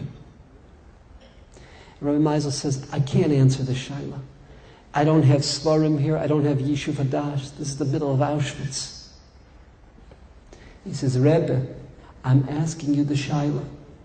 I need a psak. I want to know. I have the ability to save my son's life. But if it's an act of murder because some other child's going to die, I can't do it. He says, don't ask me that. He says, I don't care. I'm asking you. He says, please don't ask me that. He says, Rebbe, he says, from the fact that you're not giving me a heter, you're not allowing me to do this, I understand the answer is no. Rabbi Meisel says, no, that's not so. I told you I can't answer that question. I don't have the ability to answer that question. He says, Rebbe, if you haven't told me yes, I understand the answer is no. He says, Rebbe, he says, Avraham, and we read every Rosh Hashanah, brought his son to the Akedah, brought his child, Sarah's only child, to be offered as a korban. He says, Yitzhak was spared. He says, my child, my Yitzhak, will be brought as a korban. This will be my Akedah, like Avraham Avinu. My child will die al Kiddush Hashem. And I will die observing the halacha and not taking the life of another Jewish boy. This is the story of the children. And it goes on and on. Lama ragshu goyim velo shat el mincha panos. Hashem, why is it that the nations, they roar, they rage, and you don't turn to their gift, to our tefillas mincha? Because why mincha? That's the most difficult of all prayers to daven. You know, especially in the winter, it's not easy to daven. A mincha. V'shilchun be'eretz utz b'shalosh sfinos. You've sent them to the land, to Rome, in the 3 ships. 1 second, we need to read a Gemara together, and we need to read from the New York Times a famous story of the girls of the Beis Yaakov.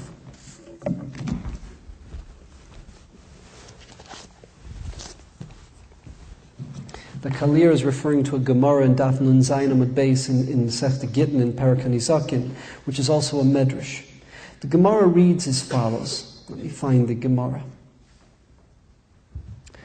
Amar Rav Yehuda Amar Shmuel. Rav Yehuda was a Talmud of Shmuel, the great Amora. V'itema Rabbi Ami. There are those who say this in the name of Rabbi Ami, who was an Amora living in Eretz Yisrael, not in Bavel like Shmuel. V'amrei lo b'masni satana. And we also have a tradition that's not just from the Amoraim, but this goes back to the Tanaim. And they describe an event that happened in the year 70, in the war against Jerusalem. Maisa b'dalad amos yeladim v'yelados. There were 400 young men and 400 young girls.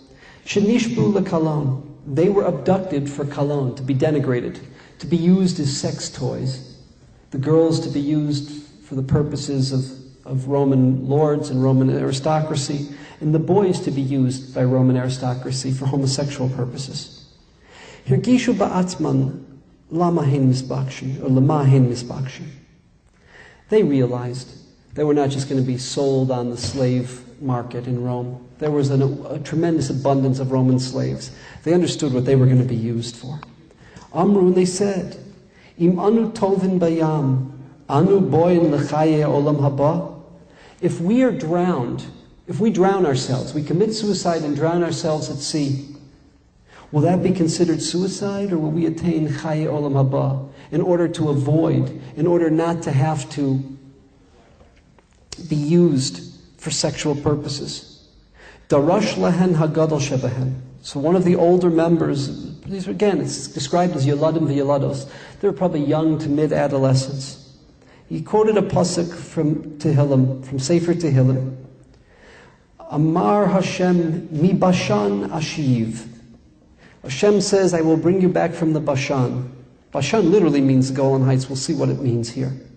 Ashiv mi mitzulos yam. I will bring you back from the depths of the sea. What is mi Bashan ashiv? Mi bein shinei aryeh. From between the teeth of the lion, I will bring you back. Ashiv mi mitzulos yam. I will bring you back from the depths of the sea. Elu shetovin bayam. Those are those who drown themselves in the sea. Kevan sheshamu yelados kach, kapsu kulan v'naflu l'toch hayam. The young girls heard this. They heard that they would be brought back mimitzulos yam. Rather than to be sold as prostitutes on the Roman market, they committed suicide, and they dove out of the boats taken from the Jaffa port on its way to Rome. They dove into the Mediterranean. Nasu yeladim kal v'chomer ba'atzman. The young boys made a kal v'chomer. They, using logic, they said, look, v'amru ma halalu shedarkan lakach. If that's the case with the girls, who the natural way of intimacy is that way. Kach anu she'en darkenu lakach. Us, the males, who God knows what kind of things they will do to us and how they will violate our bodies. Al achas kama v'kama, all the more so. Afheim kapsu l'toch hayam. They too dove into the sea. V'haleim akasav omer. Regarding these 400 young boys and young girls, or these adolescent boys and girls, what does the verse say? Ki alecha horagnu kol hayam. For you, God, we have been killed. We've been executed. We've been slaughtered all day. Nechshavnu ketzon tivcha. We are considered as like sheep being slaughtered, like a korban being offered. This idea that a person has a right to give up their life, they have the right to give up their life rather than being violated. This idea that's discussed about the Jews being sent to Rome, it played itself out, unfortunately, many times in Jewish history. We're going to read in Chaf Beis, the 22nd Kinot, about how parents actually slaughtered their children and then committed suicide themselves rather than being baptized during the First Crusade. And we know this was the case in the Holocaust. What we're going to read is from the New York Times, January 8th, 1943.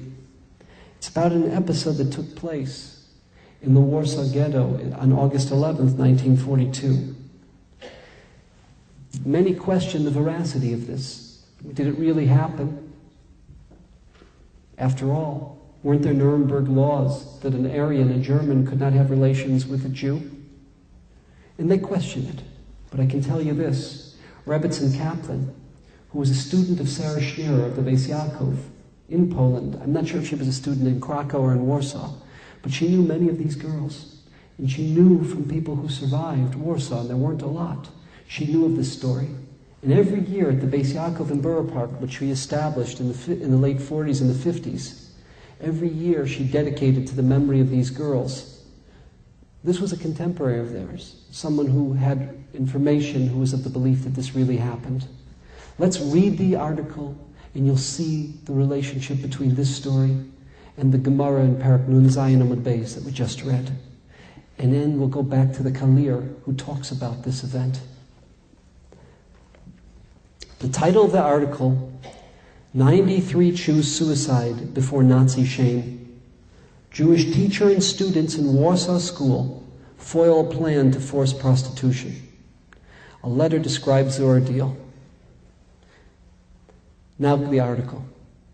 93 Jewish girls and young Jewish women, the pupils and the teacher in the Beth Jacob School of Warsaw, Poland, chose mass suicide to escape being forced into prostitution by German soldiers, according to a letter from the teacher made public yesterday by Rabbi Leo Young of the Jewish Center of New York City. Rabbi Young, of course, was a German Jew, the famous rabbi of the Jewish Center on 86th Street on the west side.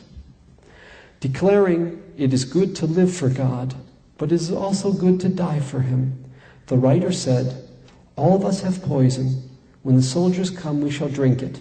She added, "We have no fear." The letter, dated August 11, 1942, was received Tuesday by an official of the American Beth Jacob Committee, which is on West 86th Street. The Beth Jacob Committee maintained religious schools for Jewish girls and young women in Central and Eastern Europe before the German occupation, and now has transferred its work to Palestine. According to Rabbi Young, the letter was forwarded through Zurich, Switzerland, by a supporter of the Beth Jacob movement. The letter, translated from the Yiddish by Rabbi Young, follows. Now we're quoting the letter. "Dear friend, so-and-so in New York." They leave out the names, you understand. "I do not know whether this letter will reach you. Do you still remember who I am? We met in the house of the late Mrs. Sarah Schneerer, the founder of the Beis Yaakov movement, and afterwards again in Marlenbad. When this letter will come into your hands, I shall not live anymore. Give our regards to Mr. Yaakov Rosenheim, who is the head of the World Beth Jacob movement, and our friend Harry Goodman, who was an English benefactor of the movement, both in England. We all met in Warsaw at our friend's so-and-so's house. We had 4 rooms. On July 27th, we were taken out and thrown into a dark room, having only water. We studied the sacred works and got courage. In age, we are from the age of 14 to 22. The younger ones are afraid. I try to recall Mother Sarah Schneer's teaching of the Torah. It is good to live for God, but it is also good to die for Him. Yesterday and the day before, we were given hot baths, and we were told that German soldiers would come tonight to visit us. The Germans do not know that our last bath is our tahara, our sanctification before death. Today, everything was taken away from us, and we were each given our own nightgown. All of us have poison. When the soldiers will come, we shall drink it. Today we are together, and all day we are saying our last confession. We have no fear. We thank you, good friend, for everything. We have one request. Please say Kaddish for us, your 93 children. Soon we shall be with our mother Sarah. Regards from," and it leaves out her name to protect if there's any family members, "of Krakow, Poland." Rabbi Young said no further word had been received from teacher or pupils.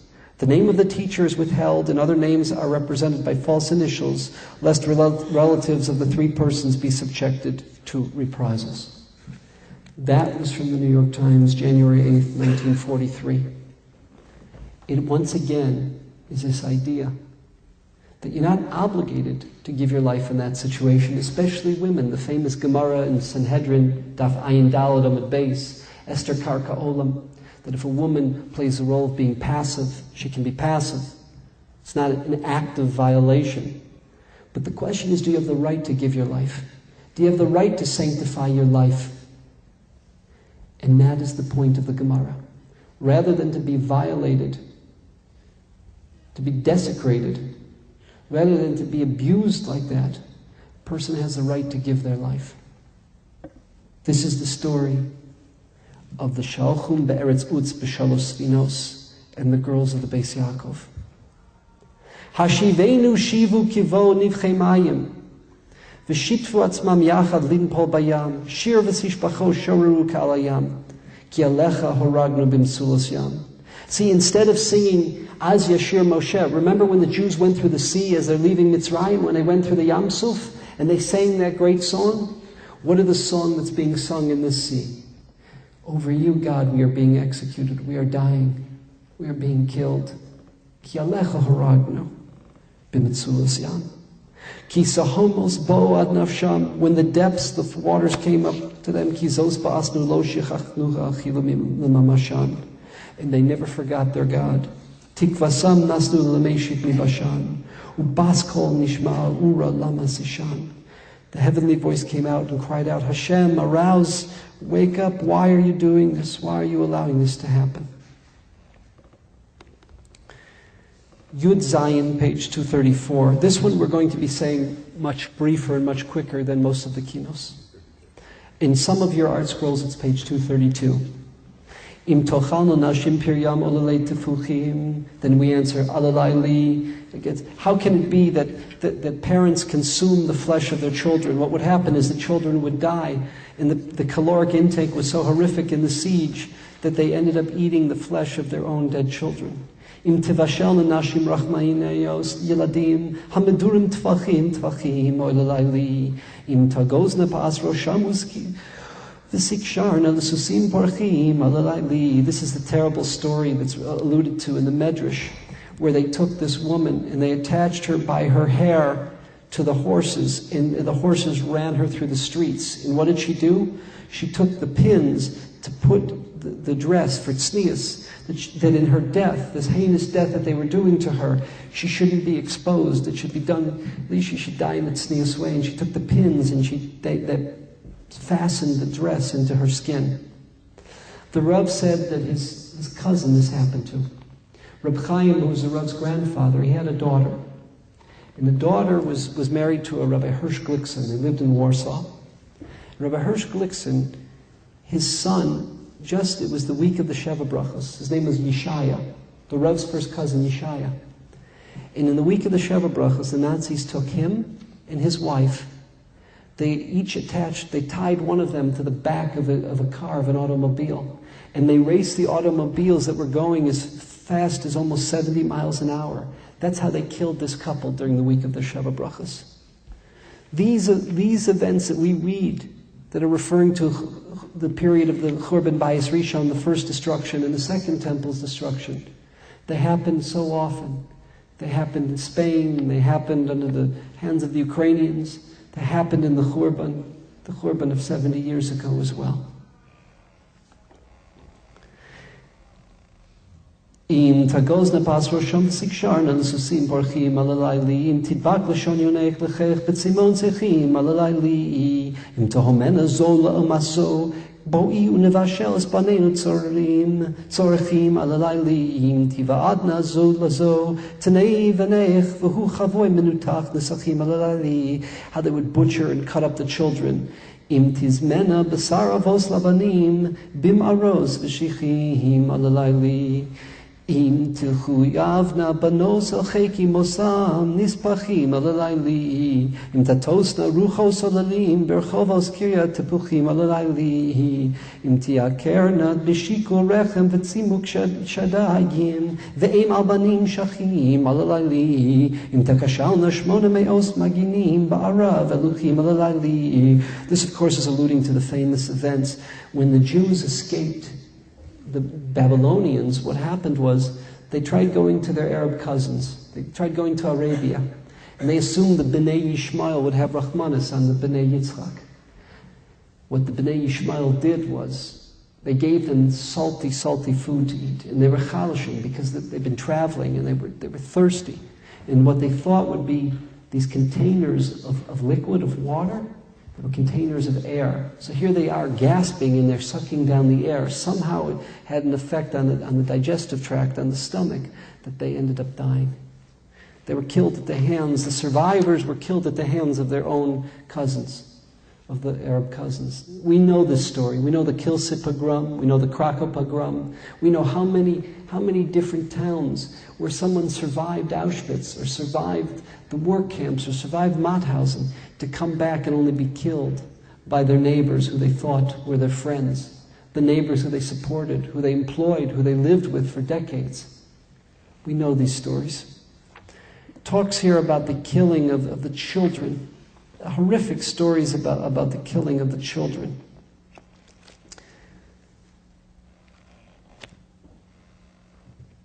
We're going to talk about later about how the children were killed. The brains of the children were crushed, al pnei sela, were crushed against rocks. And we think this is something from antiquities. But I'll tell you a story we shared 1 year before of Max Webb, and many of you know Max. He was a boy in Poland, and it took 3 weeks for the Wehrmacht to conquer Poland. The German army, it only took them 3 weeks. You talk about, people question where was Jewish revolt, or where was Jewish strength in the Shoah. It took the Germans, Jorgen Stroop was the one who was in charge of the Warsaw Ghetto. It took them 6 weeks to defeat and to quiet the revolt in the Warsaw Ghetto. They came in with tanks. We didn't have tanks. We had guns. We had a few Molotov cocktails. We had very little. But it took them 6 weeks. It only took the Germans all 3 weeks to conquer the whole country of Poland. You know the landmass of Poland when they came in? That included Galicia. That included Poland proper. It was huge. Well, after the Wehrmacht conquers the country, the SS comes in. And remember, the SS answers only and directly to Hitler. And what do? They start rounding up Jews. They start putting Jews into ghetto. There are Jews being killed. Max happens to be at a hospital. The Germans come into the hospital, and they start taking the Jewish infants. And literally is described here, they club the Jewish infants against the walls of the building, killing the infants. They take the mothers up, and this is before there's concentration camps and death camps. And they round up the mothers, and they take them off, and the infirmed elderly and the sick, and they take them off to be killed. Max, mashallah, he runs back to his home, and he tells his mother what he's seen. He's a 17-year-old boy. He's the oldest child of the family. His mother says, Maisha, you go. You have to flee. He says, I have little children here. We have little kinder. They're not going to be able to run. They're not going to be able to go. I'm telling you, you don't have to stay back. I give you my blessing. You go, you save yourself. That was the last time he ever saw his mother. That was the last time he ever saw his siblings. He survived. He survived the death march. But this is the story of our people.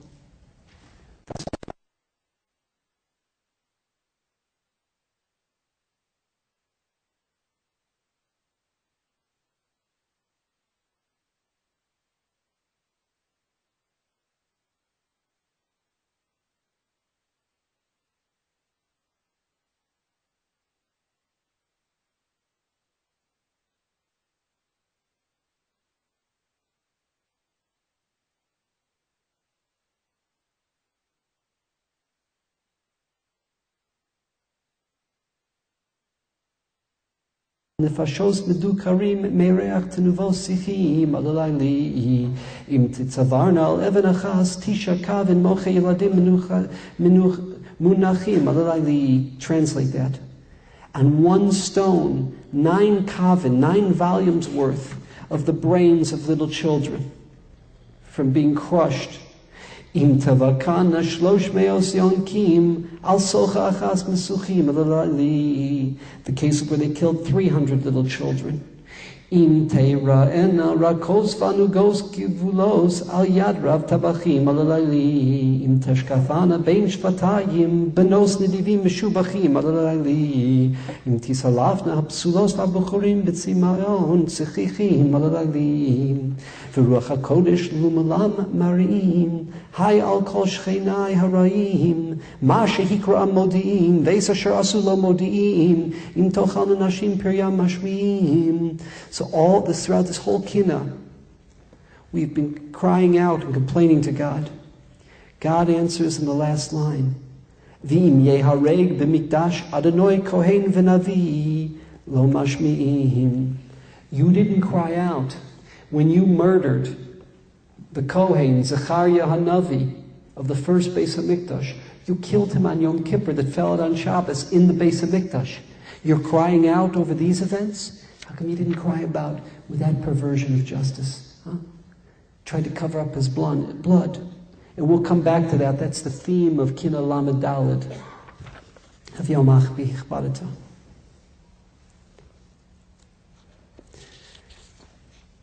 Because we're a little bit behind in time, we're going to go to page Yud Tes in 242. What do you have in your version, Yud Tes? Some have 240, some have 242. We know, and this is very crucial, we know the following, that the basis of our theology, Rabbeinu Bachya says, he says in the Chovas HaLevavos, the most essential principle of Judaism is gratitude, Hakaras HaTov. Hakaras HaTov doesn't just mean saying thank you. It's a profound sense of gratitude that a Jew has to have. It's the foundation of our relationship with God, with our parents, with Jewish history, with our teachers. It's the basis of our relationship of all interpersonal. And unfortunately, the Jews have been brazen. They've been ingrates. The opposite of Hakarat HaTov, Hakaras HaTov, is Kvias HaTov, is Kvias Tova, the rejection of good. So what's happened until now, in the kinos that we've been saying for the last few hours, we've been crying out, we've been complaining to God, we've been asking according to the Rav why, according to Rabbi Chait, how could it be? Now in this Kinot, and the one that we skipped, unfortunately because of time, Yud Ches, has, I believe, 11 complaints to God. In this Kinot, we say 12 times, one more than the complaint, L'cha Hashem HaTzedakah. What do? We say, Tziduk Hadin. What is Tziduk Hadin? We acknowledge that because we were ingrates, because we rejected God and what God gave us, that's why this is befalling us. Because we corrupted and perverted the institutions that God gave us for our good, for our benefit, that's why this is happening. Let's read together. L'cha Adonai HaTzedakah. Tziduk Hadin. God, you were just. Ba'osos asher hifleisa me'az verata. The various signs and wonders that you have done throughout our history. V'lanu boshes hapanim. And how humiliated are we, the ingrates that we were. B'v'china asher nitzrafnu v'osanu teyavta. L'cha Adonai HaTzedakah b'goy mikerav goy lakachas b'masos. We read this morning. You took a nation from amidst a nation. Where was that ever happened? Where a whole nation was taken out of what was referred to as the Kur HaBarzel, the Iron Cauldron. This is the true justice of God. V'lanu boshes hapanim, and how humiliated are we. B'dofi asher nimsa banu kimasei masos, because of the way we've conducted ourselves and the actions that we have perpetrated. L'cha Adonai HaTzedakah mehalchu Elohim lifdos lo la'am. God, you went providentially and you redeemed us. V'lanu boshes hapanim, and how humiliated are we. V'yamru al yam b'yam b'suf. You just saved us. You just saved us from the Egyptian military. You just emancipated us. And at the very sea itself, we came out and we complained and we went out against you. We are your witness people. We entered a covenant, a rendezvous with you. V'lanu boshes hapanim b'cherfeinu Hashem ad Hashem b'sin kumasei lanu Elohim. In 40 days after that covenant at Har Sinai, we blasphemed you, God, by saying, let us make for ourselves a God, the story of the golden calf. L'cha Adonai HaTzedakah, to you is true justice, God. You were truly correct and right with us. Bitam shehitam tanub kitzapichas bidvash. God, you gave us the man. It could taste like anything, like the sweetest and finest of all tastes. It's not something that would weigh us down or cause us to go to the bathroom. You gave us this perfect food. V'lanu boshos hapanim. How embarrassed and humiliated are we. Biyom hikravnu lefanav solas v'shemanu dvash. God, not only did you provide food for us, you gave us the be'er, the well that provided basic needs of the water for us. Amudan, protection from the environment, from the heat, the sun of the desert, from the scorpions and the snakes, from having to traverse mountains in the desert. Everything became flat, and we were protected. V'lanu boshas hapanim, how humiliated are we, belechem hakloka. We refer to it as that light bread.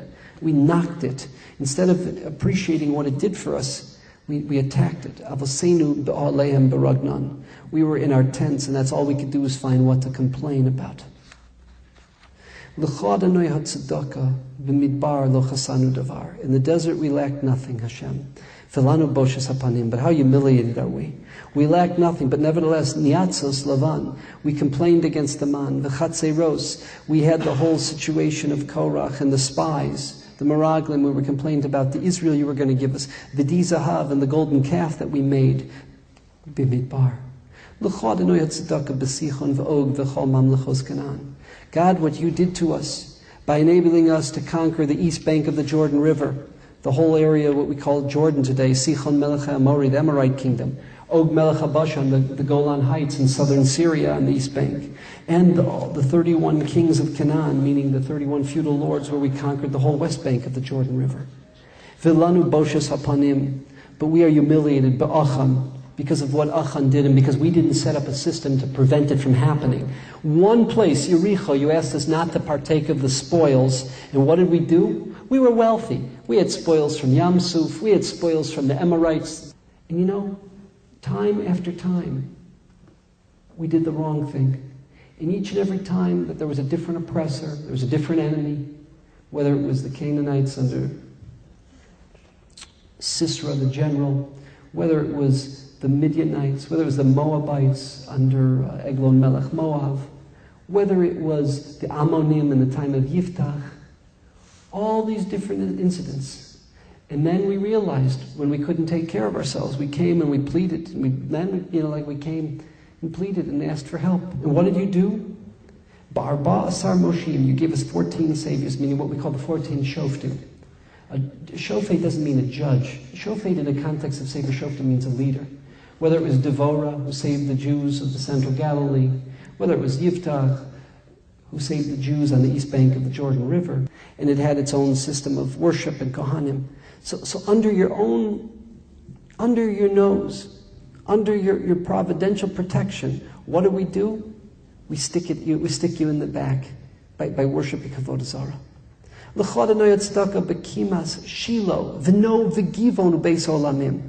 You gave us Mishkan Shiloh. You gave us Nov, which was a temporary station in Givon between the period of Shiloh, which lasted some 269 years, and the Beis Olamim, the first Beis HaMikdash and the second Beis HaMikdash. Hashem, you took care of us. V'lanu boshes hapanim, how humiliated are we? Beresha shenimsa banu shecharvu uvam anachnu nichlamim. We, through our sins and through our corruption and through our perversions, we brought about the destruction of each and every one of those stages. How humiliated are we that we didn't have the gratitude. We didn't have the Hakaras HaTov. Instead, we had Kfiyas Tova.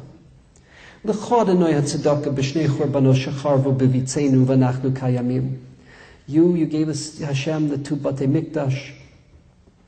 And not only that when we corrupted ourselves, you took out, we talked about Hishlich Kaso Al Eitzim Vavanim.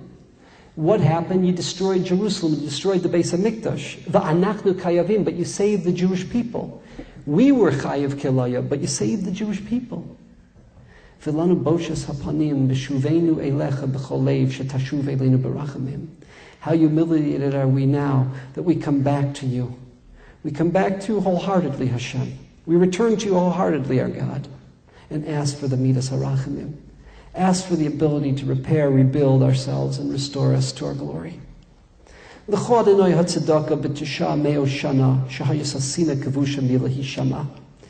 going to explain this the way Rabbi Soloveitchik did. I've also seen a similar explanation from Rabbi Shmuel Irons, who's one of the Roshei Kollel in Detroit of the Lakewood Kollel. What are the 900 years that, so to speak, I want to just quote the English, the 9 centuries throughout which you withheld your anger over our sins and did not broadcast it? What is that? So the way they want to learn is that the author here, Rabbi Eliezer HaKalir, the Kalir was not like the Tosfos and Chagiga and Yud Gimel that he was Rabbi Eliezer ben Horkanus, or like some want to say maybe he was one of the Amoraim, one of the rabbis of the Talmud. But Rabbi Eliezer Kalir is someone who lived in Israel. Why do we say he lived in Israel? Because the piyutim of the Kalir that we use, I think Melech Elyon, Nimrul Elokim, many of the piyutim that we use on Rosh Hashanah Yom Kippur were written by the Kalir. We only have his piyutim for the first day. He didn't say piyutim the second day because there was a time in Israel that not everyone observed 2 days of Rosh Hashanah, right? If you were close enough to Yerushalayim. So there's a theory that he lived in Israel. He was a contemporary of the Gaonim.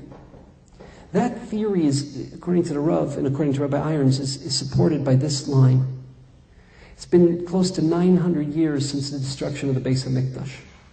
Well, 900 years since the destruction of the Beis HaMikdash is now the late period of the Gaonim. The point is what? That this is being written, and the reason why we want to assume this, and I apologize because I am going to go back to a couple pieces from Yud Ches that we skipped. We'll deal with that with another time. But there are going to be certain pieces that we're going to read in a later Kinot, the next Kinot, that talk about events that took place during the period of the Byzantine Christian world, that take place in a time of Christian anti-Semitism. We're going to talk about some of the church doctrines, about things that were written by Justin Martyr, by St. Augustine, etc., which is absolute blasphemy, and it's a theological attack on the Torah, on Judaism, and on our theology. And it would seem that same Kalir could not have been Rabbi Eliezer ben Horkanus, the Tana, who lived in the 1st century. It seems that could not have been maybe one of the Amoraim, but more likely it was a person who lived in Israel who's very clear about Masorah. Tosfos all the time quotes the Kalir. His piyutim on Sukkah's laws of Sukkah. He's quoted by Pesach. You learn Hilchos Pesach, sometimes for the Shabbos Hagadol, piyutim, etc. It's very clear that the Rishonim, the great medievalists, viewed this Rabbi Eliezer HaKalir as one of the great Balei HaMasorah, one of the great scholars of our Masorah. And just to continue this tangent for a few seconds, what he has done, our Tisha B'Av wouldn't be Tisha B'Av without him. And by the way, our Rosh Hashanah would not be Rosh Hashanah, or Yom Kippur wouldn't be Yom Kippur without him. He has this ability to take the Midrashim, the Gemaras, the Psukim, here it's Eicha, it's the Gemaras and Gittin, it's Medrash Eicha, and he has this ability to transform it and to weave it into a beautiful, beautiful pleading tefillah to God. On one hand, the Kinos are tefillah, on the other hand, they're Musar, they're Tolchacha. It's a rebuke and it's a reproach to the Jewish people. He has this great ability, the Kalir.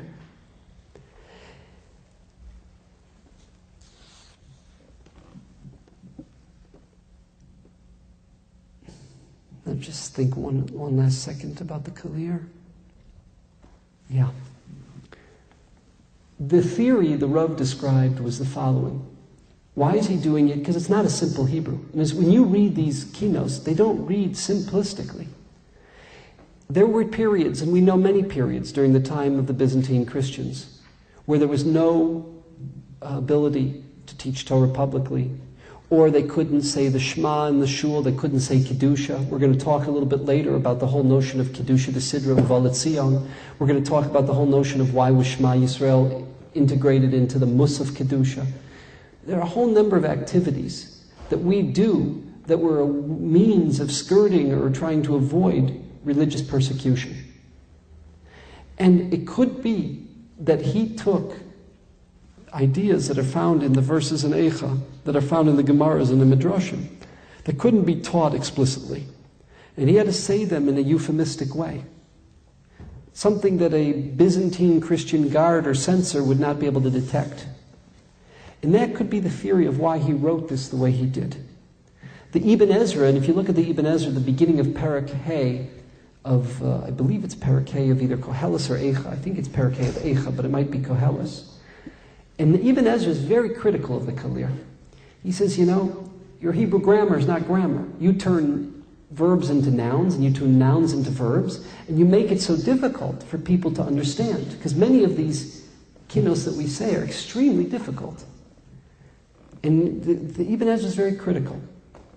But it's interesting because most of the great Rishonim, most of the great medievalists, they've incorporated into our Tisha B'Av, into our Rosh Hashanah, into our Yom Kippur. Those, our shul doesn't, but those who say the Piyutim and Sukkot, or say the Piyutim and the Dalet Parshos, the 4 weekends leading up to Pesach, we wouldn't be who we are without the Kalir.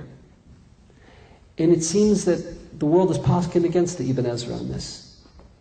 Notwithstanding that his critique is there, that it's very difficult to understand the words of the Kalir.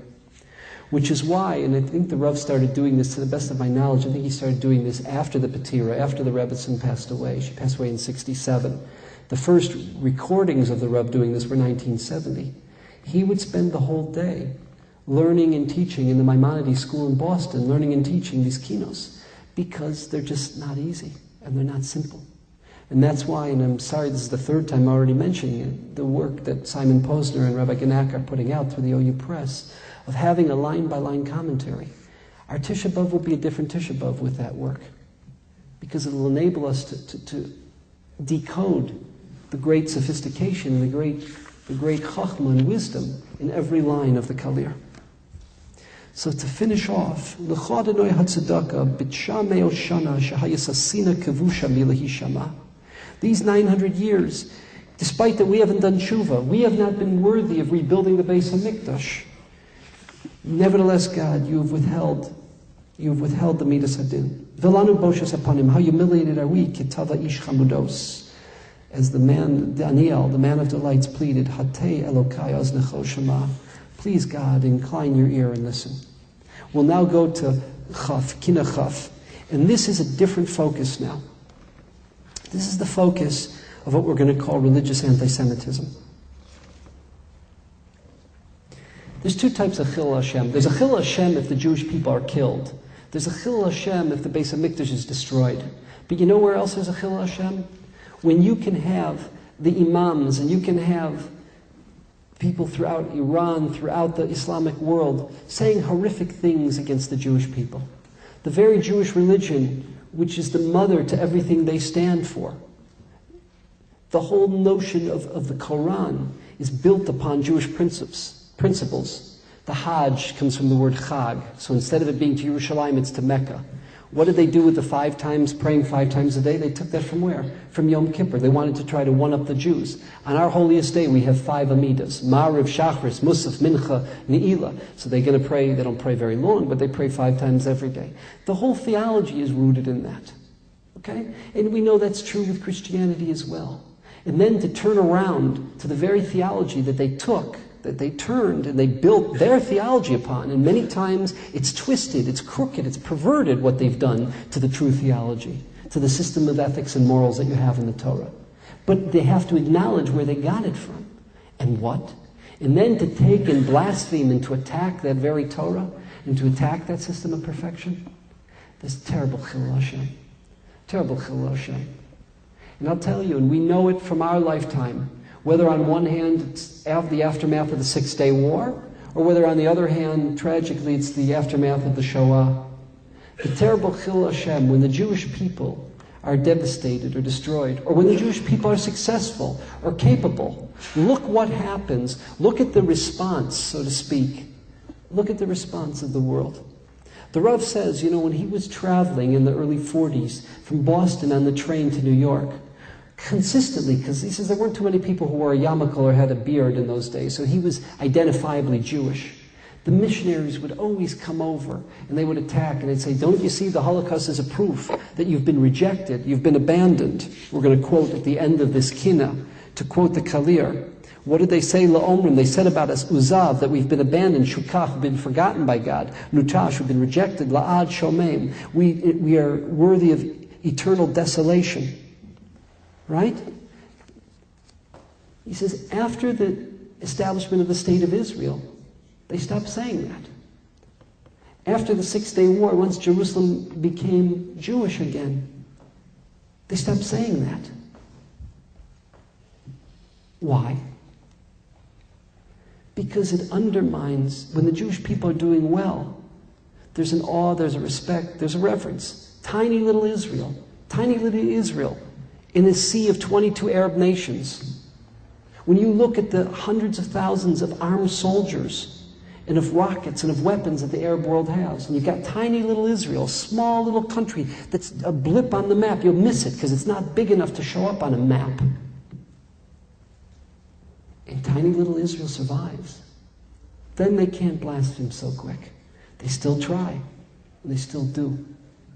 But there's a Chilul Hashem that we mourn this day of Tisha B'Av, which is not just the destruction of communities, the destruction of individual Jews, the macro and mega destruction of the Jewish people.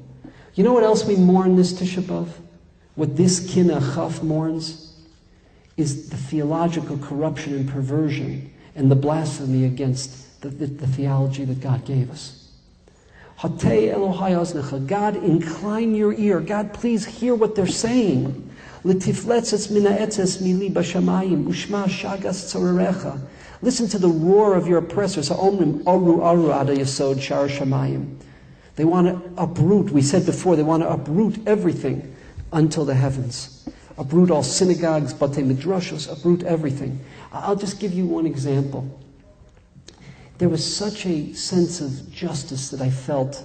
We were in Lublin last Wednesday, and I gave a shiur in the Yeshiva Chachmei Lublin. This is a very important digression that relates to this. You know how in World War II, people got their news by going to the movies and getting it on Movietone. They didn't have television. All they had was radio. So if you wanted to see something, between the double feature, they would show pieces of the news. They called it Movietone news. Well, in Germany, this is before the camps, this is before even the ghettos, when the Germans, after the 3 weeks that it took the Wehrmacht to come in, when they got into Lublin, and they could find, Rishonim, Achronim, in most of these little towns in Europe, you didn't even have a full Shas. You didn't even have a full set of the Talmud. It's not like today, where if we call up Maznayim or Zundel Berman, in a week, we're going to get a shipment of a whole library of all the great Rishonim, Achronim, all the great Poskim. No, it didn't work like that. He created that. He actually spent the last years of his life, and he was very sick, running around just trying to make sure that all the creditors were paid, that he should not die, leaving a debt for the yeshiva. Our own Paul Feder. Paul Feder as a young man, was able to get in the Yeshiva Chachmei Lublin. It was very difficult to get in there. Whether it was 200 blot or 400 blot, you had to know Baal Peh. I've heard different stories from different students there. But it was la creme de la creme that attended. And by the way, they didn't discriminate. You could be a chassid, you could be a misnagid. Meir Shapiro, the Rosh Yeshiva, he represented the Jewish people. He was a congressman. He was a member of the Polish Senate. He's a great man. And what happened? When the Nazis come in, they gather the Jews of Lublin, and there's a beautiful courtyard outside the yeshiva building.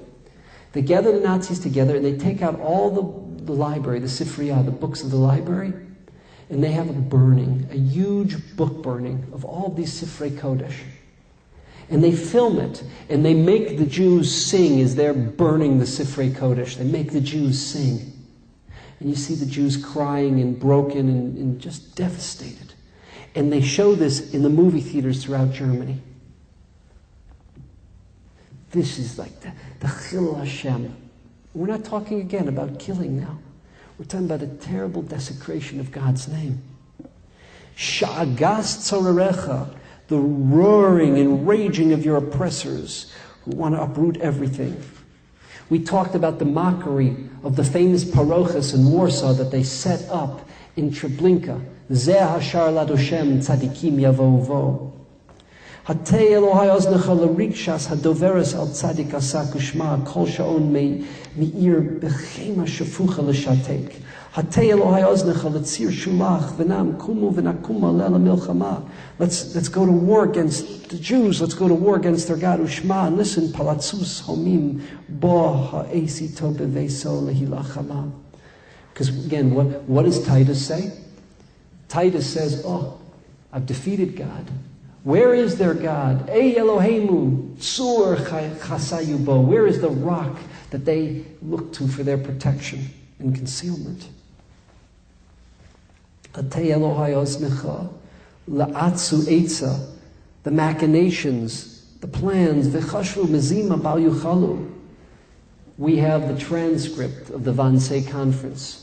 Any of you have been to Berlin? Well, it's outside of Berlin, to Wannsee. You know what it is? It's this gorgeous home on Lake Wannsee. It's a gorgeous estate. And who surrounded it?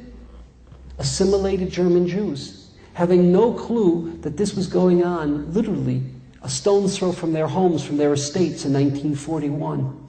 And here, what are they doing? Operation Reinhardt, because it was headed, the Wannsee Conference, by Heinrich Reinhardt, which will be the annihilation of European Jewry. Why did they choose Auschwitz? You know, today in New York, many of you have been to New York, you've taken the Long Island Railroad. The Long Island Railroad has 21 lines, right? 21 tracks. It's huge, all coming into Penn Station. Auschwitz had 24 tracks. You could get to Auschwitz from Oslo, Norway. You could get to Auschwitz from Salonika, Greece. From Hungary, from Romania, from the Carpathian Mountains, from Germany, from Austria, from Czechoslovakia, from Bohemia, Moravia, all parts of the Czech Republic, from Galicia, from Lita, from Lithuania, from Estonia, from Latvia, from Poland. What about Belgians? Belgians, from Lvov, from the extremity of the Ukraine, from that part of Galicia, to the other part of Galicia, to the western part of Galicia. You could ship the Jews there. And they sat there in the mastermind and the brilliance of how in a short time they would annihilate. Do you understand? From June, I think it was, of 1940, I know it was 1942, I think it started in June, till October. There were 300,000, 400,000, 500,000 that were annihilated in Treblinka. They had to shut it down for a month at a time. I think they shut it down for 2 different points. One was October, and before that was May, just because they had to get rid of the bodies. In Belgium, so Treblinka in the end was 892,000 Jews were killed in Treblinka. Between 1942, I'm guessing sometime around, it started probably around April of 42, May of 42, and into 1943. In no time, they annihilated them. What about the 430,000 Jews from Hungary and the Carpathian Mountains and Romania that were shipped to Auschwitz, of which 70 to 75% were killed in Auschwitz? More than that died, but they were killed right away. They were killing 15 to 18,000 Jews a day. They took all the technology, all the brilliance, and they masterminded that. They destroyed the war effort. They had all the rail systems, all the engine cars, everything was being focused on the annihilation and the devastation of the Jewish people. While at the same time it was undermining their war effort against the Russians on the Eastern Front. This is the Utsu Eitza. This is La'atsu Eitza. V'chashvu mezima bal yuchalu. Shma. God, listen to this. Hear this. Sichas noatzu leiv yachdav alecha lo sistakalu. What is the idea of noatzu leiv yachdav alecha? That specifically is referring to the following. It specifically is referring to this. When the Byzantine Christians, who controlled, at that time, they controlled the Jews of northern Israel. The Roman Empire split into two. You had, right, the Holy Roman Empire, Western Catholicism to the west. You had Byzantium. And thank God Byzantium never came to Bavel. We were able to survive, and we flourished in Bavel. And that's part of the reason why probably 85% of world Jewry, they left northern Israel. In the time we know, in the time of Rav and Shmuel already at the beginning of the 3rd century, and that was true throughout the 3rd century, and 85% of us lived in Bavel, because we had, first under the Zoroastrians and under the Parthians, not that it was perfect, not that it was good, it wasn't America, but we had religious freedom. We could reestablish the Masorah, the yeshiva in Pumbedisa, the yeshiva in Sura. The whole Tigris and Euphrates River had these great Torah centers. And the Jews could take off a few weeks in the spring for the Yarchei Kala and a few weeks in the fall. And they were educated and they were transformed by the great scholars of the Masorah. It couldn't happen in Israel. In Israel, it was too oppressive. Yes, now we're finding archaeological, we're finding shuls in the Golan Heights and shuls in the Galilee, but there wasn't much there. You know, they had to close down the Sanhedrin in Tveria in 359. What happened? They prohibited the Jews from Yichud Hashem, from Shema Yisrael, Hashem Elokeinu, Hashem Echad. The notion that God is a perfect unity. And the Rambam writes in the Moreh Nevuchim, what did the Byzantine Christians do? They took the most Jewish verse in the whole Torah and they bastardized it. They perverted it. They said that's the source for the Trinity. Hashem, our Lord, Hashem, the Trinity, it's all one. And they prohibited it. They had sentries and guards, and they prohibited us from saying Shema Yisrael. So what was the Mesiras Nefesh of the Jewish people? What was our Mesiras Nefesh? We couldn't say Shema. We waited till the guards left, because they knew our prayer service. And after the Shachar service, their guards left. We interpolated Shema into where? Into the Musaf of Kedusha. What is Shema Yisrael? It's a philosophical, it's a theological declaration of the unity of God, of the oneness of God being the source of all existence, of God being the master of the universe. What does that have to do with Kedusha? The answer is, in order to defy the Byzantine Christians, what did we do? That the Jewish people, B'tzibur, would be Mekadesh Shem Shemayim, by saying the Shema together, we put it into the Musaf. You have that idea, by the way, the Avudurim, the famous Spanish Rishon on the Siddur. He says that was the same theme as to why, till this day, we say a Haftorah. Not everyone agrees with Avudurim, but the Avudurim says the following, that under the time of the Greco-Syrians, when the Hellenistic Jews said, listen, if you stop Jewish education, if you prevent Jewish education, you know what will happen is? You'll produce a generation of ignorant, of incapable Jews, and ultimately they'll all assimilate into the greater Hellenistic world. So one of the very reasons that the Maccabee revolt, the revolt of the Hashmonaim, it was a war for religious freedom. They wouldn't allow us a bris milah. They defiled the Beis HaMikdash. They started to prohibit Shabbos observance. They wouldn't allow a Jewish calendar, so you couldn't have a Rosh Hashanah, Yom Kippur. You couldn't be Mekadesh the Chodesh and have the Jewish holidays. Can you imagine Judaism without our holidays? So what happened? So the one concept you all know, the whole idea of the dreidel. In order that Hellenistic Jews would not rat us out to the Greco-Syrian authorities, what did we do? The youth leaders, the NCSY advisors, what would they do? It looked like they were having a game of craps. They would have the dreidel, but they were teaching. And that was a subterfuge for teaching Torah. They prohibited Torah study, so what did we do? We said, look, there's a famous principle. It's one of the 13 theological underpinnings. It's one of the axioms and postulates of our theology, that only Jewish law comes from the Torah. No one before, no one after. Only the Nevuah, the prophecy of Moses. We want the ability to read the prophets. And they showed them different sections of the prophets. It's words of inspiration. It's words telling people to treat each other in an ethical and just way. We want the ability to say prophets. It's not Jewish education. And somehow the Greco-Syrians allowed it. What did they do? They always took a section from the Navi. And what is the Navi? It projects the theme of the Torah forward. It takes a concept and a principle from the Torah and it projects it forward. What did they do? They took those themes from the Navi and they related it and associated it with what? With the Parshas HaShavua, or with the theme of that week, whether it was a holiday, whether it was Bein HaMitzarim.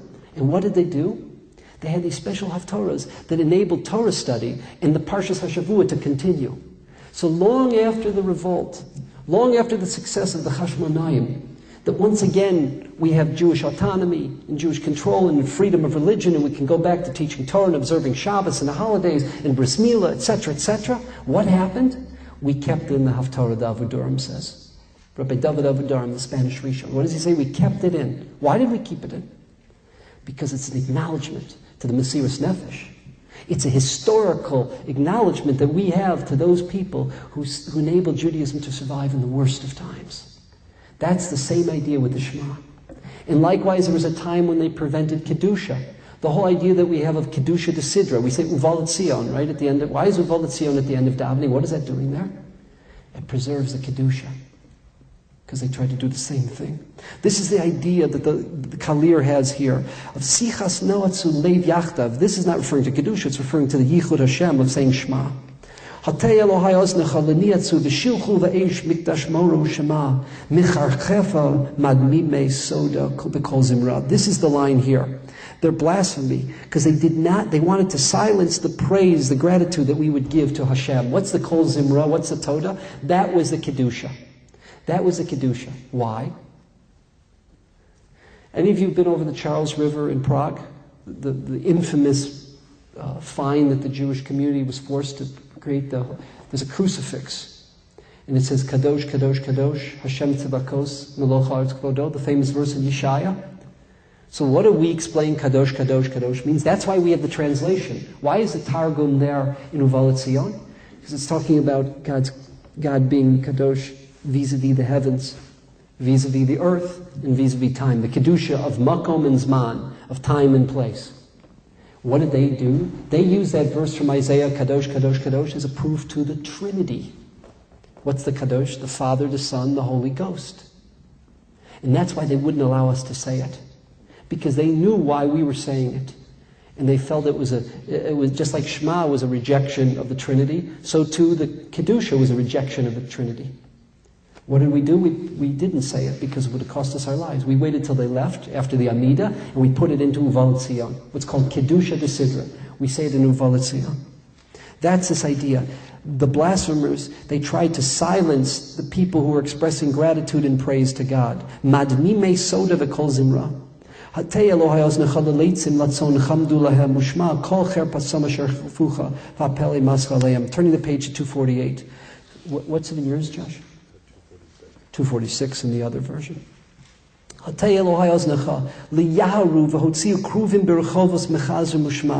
happened?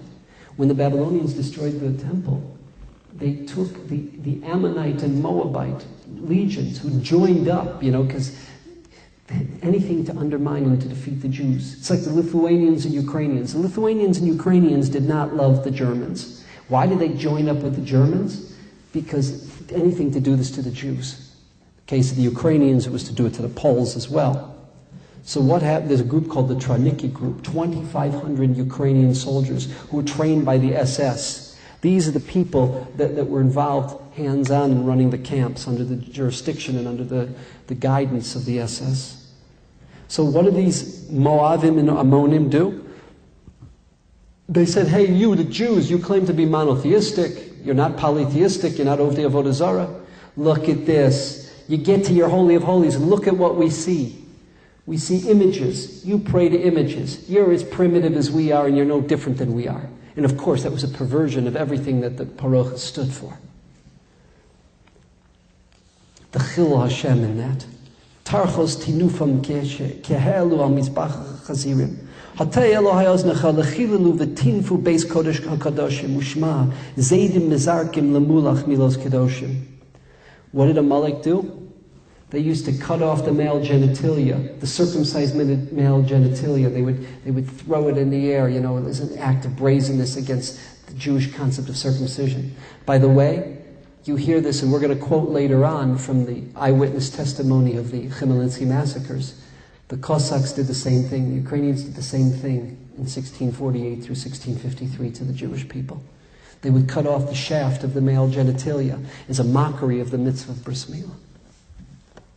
Come,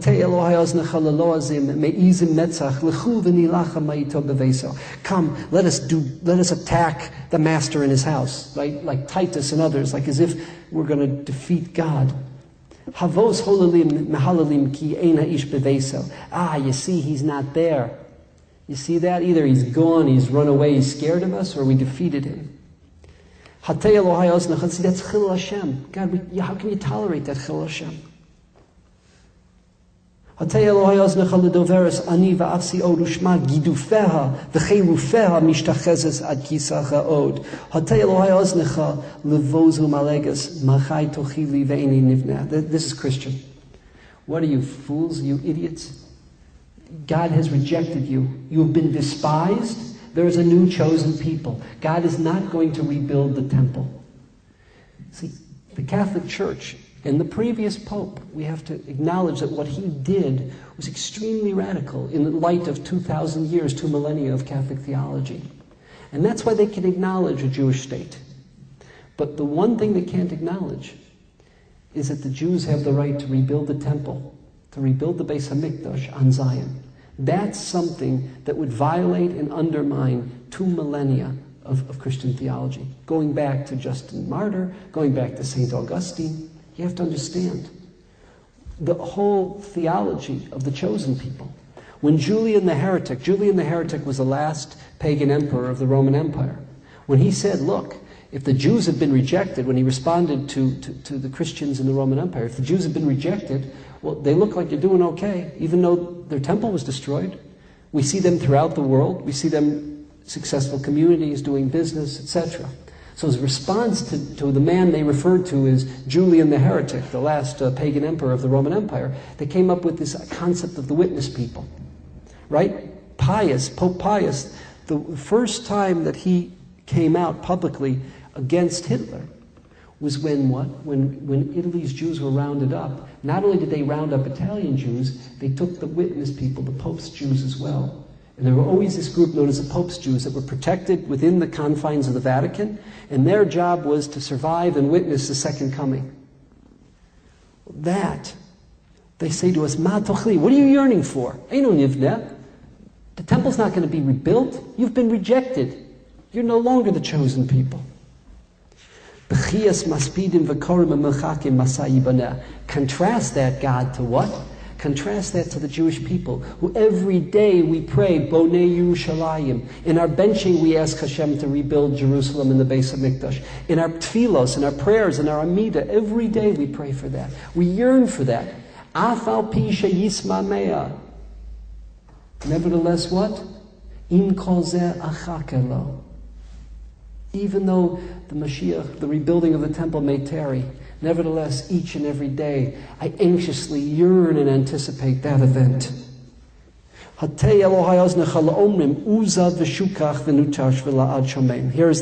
it is.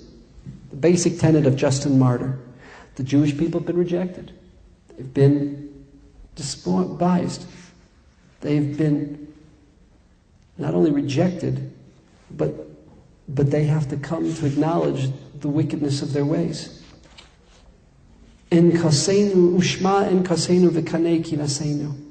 Please, God, on the other hand, hear our kinos, hear our crying out, hear our lamenting. And enlighten, God, enlighten us. In return, and show your face in your Beis HaMikdash that has been desolate for so long. Now we're going to return to a theme on Kinot Chaf Aleph. Online it's page 250. Is yours 248? We're going to return to the theme of the individual Jew. We're going to talk about the 10 martyrs. Okay? Chaf Aleph. Now we have to make a couple of introductory remarks. Number one is this, that the 10 martyrs, even though we have a list, we only discuss 8 of them here, they come from 2 different tekufos. The first 2, the Kohen Gadol Rabbi Yishmael and the Nasi Rabbi Shimon ben Gamliel, they are from the period of the Churban Beis HaMikdash, whether it was 68, 69, 70, sometime leading up to the Churban Beis HaMikdash, they were killed. The other 8 are a function of the Hadrianic decrees.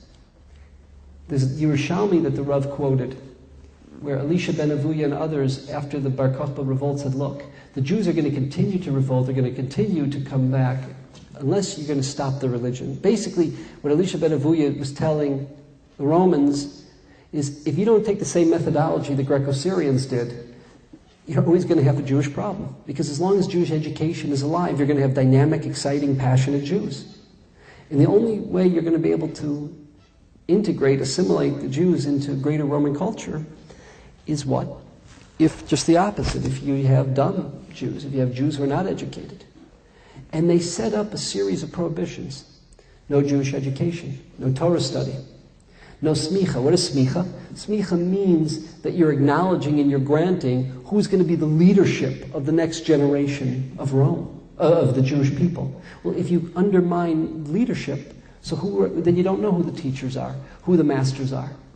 There are a number of decrees. And the 8 defied the Hadrianic decrees. And we're going to get into the details of why they defied it and how they defied it. By defying the Hadrianic decrees, what they did was they sparked and kindled within the Jewish people. They sparked and kindled within us the ability to stand up spiritually. Call it like a spiritual revolt, an intellectual revolt against the Romans. And ultimately, at that time, which was the worst of times, it saved the Jewish people. What do I mean? After the Bar Kokhba revolt, we don't know exact records, but somewhere between 500,000 and 600,000 Jews were killed. What we call the destruction of Beitar.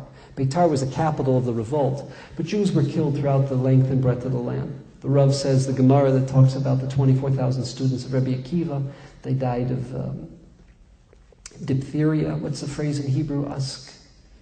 I'm sorry, I forgot the term that's used in the Gemara. Of something. That is Lashon Sagi Nahar. That's a euphemistic term. They didn't die of diphtheria. They were killed by the Romans in the aftermath of the Beitar revolt, or the Bar Kokhba revolt. But you couldn't have records. It was like the Nazis. They tried to hide and they tried to conceal the crimes against humanity. Unlike when the Romans defeated us, where they had a historian, Josephus, and they were very proud of their military conquest, that wasn't the case with Bar Kokhba. Bar Kokhba was extremely difficult. They had to bring in 9 Roman legions, and we assume that the legion is somewhere around 54,000 soldiers. They brought in the crack Roman legion from Great Britain. They had to bring them in, the cost of bringing them in and shipping them into Judea, just to stop Bar Kokhba. The Romans had enough. The Romans were fed up. No more. At this point, not only did they want to defeat the Jews, but they engaged in these Hadrianic decrees, plowing over meters off the Temple Mount, renaming Jerusalem Aurelia Capitolina, putting up a pagan god on the Temple Mount, renaming Judea Palestine, which was its name until 1948. All these plowing over in the center of the country, which is why the Jews stayed in Israel, ended up north, plowing over thousands and thousands of acres with salt. They were going to put an end to the ability of the Jews to defy and revolt and come back for another time against the Romans. But the main primary focus of what they did, besides trying to humiliate us by naming Jerusalem Aurelia Capitolina and renaming Judea Palestina, the main thing they did was the Hadrianic decrees in terms of no Torah study, no public Torah study. And that's where these latter martyrs come from. The Rav, and this is an important principle when we study this, he says twice a year we have a study of the 10 Asara Hurugei Malchus. One is Yom Kippur, with the idea of Mises Tzadikim is Mechaperes, the death of the righteous atones. Mises Tzadikim Kisreifas Beis Elokeinu, it's equivalent of the destruction of the base of Mikdash. What does that mean, that it's Mechaperes? There it's basically saying, look, it doesn't mean that, and I'll use an analogy, in the town I grew up in, Lindenville. It was a small little town, had 2 little bars, had a public school, it had a post office, it had like a general store. That was about it in the whole town. But when you come into town, there would be a sign from the Methodist Church. And I won't use the exact terminology, but the carpenter of Nazareth died for our sins. And then when you left town, there was a second sign from the Methodist Church. The carpenter of Nazareth died for our sins. What was the point? Don't think that when we say Mises Tzadikim is Mechaper, the Brashi by Miriam, the concept of reading on Yom Kippur, the 10 martyrs, that it means what they mean. What it means is this. It's a very logical, rational concept. When we appreciate who they were and what they meant to us, when we appreciate what they stood for and what they gave their lives for, it forces us to be Memali Makom. It forces us to fill their shoes and to live according to their lifestyle. That's what it forces us to do. And it forces us to continue the legacy and the principles and the values of Rabbi Akiva, Rabbi Chanina ben Teradion, Rabbi Yehuda ben Bava, and to be Moser Nefesh, to convey the Torah and the principles and the Masorah that they conveyed. That's the idea. What's the kapara? The kapara is that we change, that we become something more than we are. We leave our small little simplistic world and we stand up and we try to build and create something better and bigger in to try to continue their legacy. That's the idea of Misas Tzadikim Mechaper. That's Yom Kippur. Here it's different. Here the Rav said the reason the Asara Harugei Malchus, the 10 martyrs, are being quoted is for a totally different reason. And that is this, that we view the life of a righteous person, Misas Tzadikim, the death of the righteous, Kisreifas Beis Elokeinu, is like the burning of God's house, Ha'ulam V'Habira, like the destruction of the temple, of all its components. What's the idea there? What is the idea? Their life was a life of a Beis HaMikdash. We talk about Siluk HaShechina, that we don't have that intense providential relationship. They represented God. You perceived God because of their values, their lifestyle, the way they treated people, the way they did business, the way they taught Torah, their philosophy. So the Hashras HaShechina was perceived when you encountered these great people. And we have a principle, the Rav says, he quotes the Rambam. The Rambam says that a person who mourns excessively, Harezet Tipesh, is a foolish person. Why? Because we were all born to die. The Rambam says it's minhago shel olam. The nature of living is to die. We were born to die, we live a finite amount of time. And it's a tragedy. Any time a human being dies, it's a tragedy and it's sad. But we mourn, we cry, and then we rebuild our lives and we move forward. And we take their legacy forward. But the Rambam says this. When it comes, the Rav said this. That's true by minhago shel olam. But when somebody is killed because they're teaching Torah, when someone is killed because they're a tzaddik, when someone is killed because they represent godly values, they didn't die a natural death, but they were murdered, they were slaughtered because of what they represented. That's not minhago shel olam. That's not the course of events. That's not the nature of living. That's horrific. That's a tragedy. For that kind of a tragedy, you can't stop mourning. We don't say, Kol ha-mis'abel yoser midai harezet tipesh. Someone who mourns excessively, that's foolish. Just the opposite. We can never get over that. That's not minhago shel olam. That's not the nature of the world. And we continuously mourn over that issue. And that's why every Tisha B'Av we go back and we cry and we rend our garments. And once again we're at the funeral of the death of Rabbi Akiva and Rabbi Yehuda ben Bava and Rabbi Chanina ben Teradion and Rabbi Chutzpis HaMeturgaman, etc. That's what we're doing here. Let's look inside. Arzei HaLevanon. These were the cedars of Lebanon. What does that mean? The foundation, the pillars of the Beis HaMikdash. The living Beis HaMikdash. The animate Beis HaMikdash. That's what these were. Adirei HaTorah. Baalei Teresim b'Mishnah v'Gemara. What was their war? Their war was in the world of Mishnah and Gemara. Mishnah is the data, Gemara is the analysis. These were the great warriors of the Masorah. Giborei Koach. Amaleh Betara. But they didn't fight for the sake of fighting for egotistical reasons. Their toil was done Betara because they were looking for truth. They were looking for the emes. They were looking for the knowledge of God as it relates to this world and to humanity. Damam nishpach v'nashasa gevura. How their blood was shed. Hinam kedoshe haruge malchus asar. These are the 10 kedoshim. Val elani v'chia ve'eni nigra. Over these do I cry. Just my eye never stops tearing and wearing. Zos bezochri ezak b'mara. Even by mentioning what happened to them, I cry out a bitter cry. Chemdas Yisrael klei kodesh nezer va'atara. This was the precious ones of the Jewish people. These were our crown and glory. Tahorei leiv, their heart was pure. Kedoshim, mesu b'misa chamur. They died a horrific, terrible death. Yadu goral mirishon lecherev berura. Amongst the first two, they took a lottery. Both wanted to die first. Neither wanted to see the death of his companion. Who are we referring to? The Kohen Gadol, Rabbi Shmuel, and the Nasi, the leader of the Jewish people, Rabbi Shimon Gamliel. Kinfol goral Rabbi Shimon. When the lottery fell on Rabbi Shimon Gamliel, Pashat Savaro Bacho Kinigzor Gezerah. He extended his head as the executioner was about to execute him. Rabbi Shimon Chazar Hegmon Lahargo Benefesh Netzura. Mizera Aaron Shal Bevakashal Livkos Al Ben Agvira. So the descendant of Aaron, the Kohen Gadol, Rabbi Yishmael, cries out over the death of the Ben Agvira, the descendant of King David, the Nasi, the leader of the Sanhedrin. Natal Rosho, he takes the head that's been decapitated, Unisanu al Arkuvosa, and he places it on his lap. Menorah Tahora, this pure menorah. Menorah always enlightens, and as he was the Rabbi Gamliel would enlighten the Jewish world educationally. Samei Nav Ali Nav, he put his eyes to Rabbi Shimon's eyes, Upiv al Piv, his mouth to his mouth, Be'ava Gemura.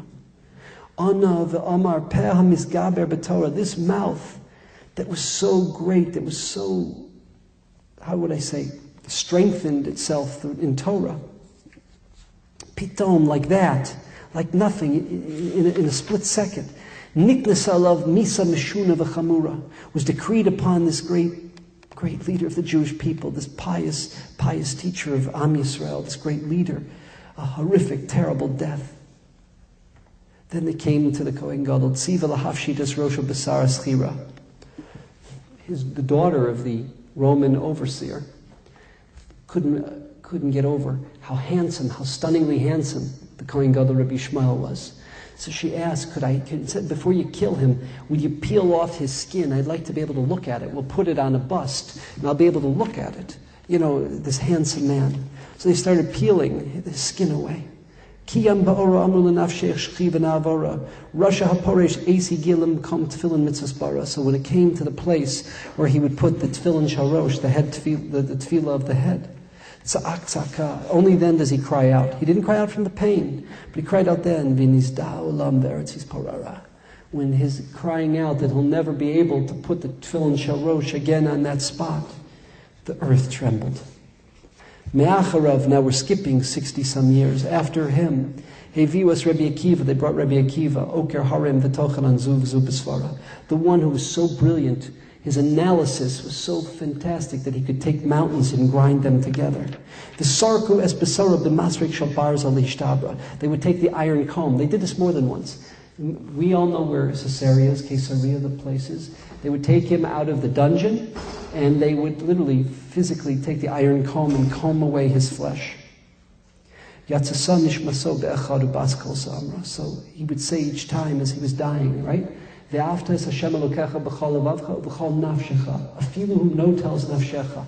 if it means giving your life for the love of God.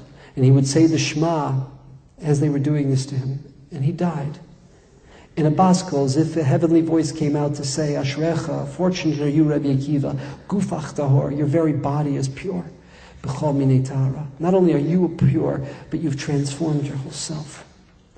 Ben Bava, Rabbi Yehuda ben Bava, Acharav heviu l'shivron leva ashara, nerag ben shivim shana b'dei arura. He was 70 years old when they killed him.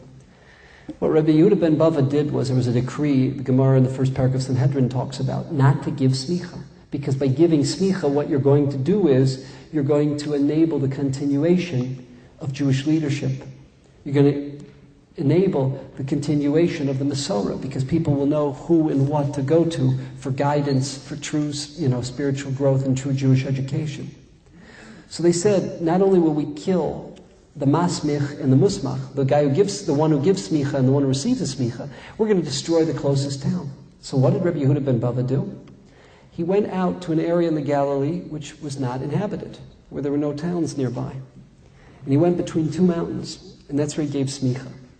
And we don't know, maybe it was an apostate Jew. Someone ratted him out to the Roman authorities. And he was 70 years old, and he was a man who always fasted, so he wasn't that strong or healthy. Today, 70 is a young kid. In our world, thank God, you're a very young person at 70. At that time, 70 was a zaken. It was a person who was elderly. And he tells them to run, to flee. Who's them? Rabbi Meir is one of them. Even though Rabbi Meir had received the smicha from Rabbi Akiva, since he was such a young man, people couldn't acknowledge, they couldn't look at him as a musmach. So he gave Rabbi Meir smicha again, and then a number of other chachamim. And he tells them to flee, and they don't want to leave him. They don't want to leave Rabbi Yehuda ben Bava. How can they do that? He says, listen, the whole reason we did this is to continue Judaism. You can't stay with me. You'll be killed. Go. I'm commanding you, flee, because you have to continue the Masorah. You have to continue the Torah to the next generation. And what happened? They killed him. We're going to talk about that in a minute. We know actually the spot where he was killed. We have a matzeva there. I don't want to say matzeva, but an ohel, a marker.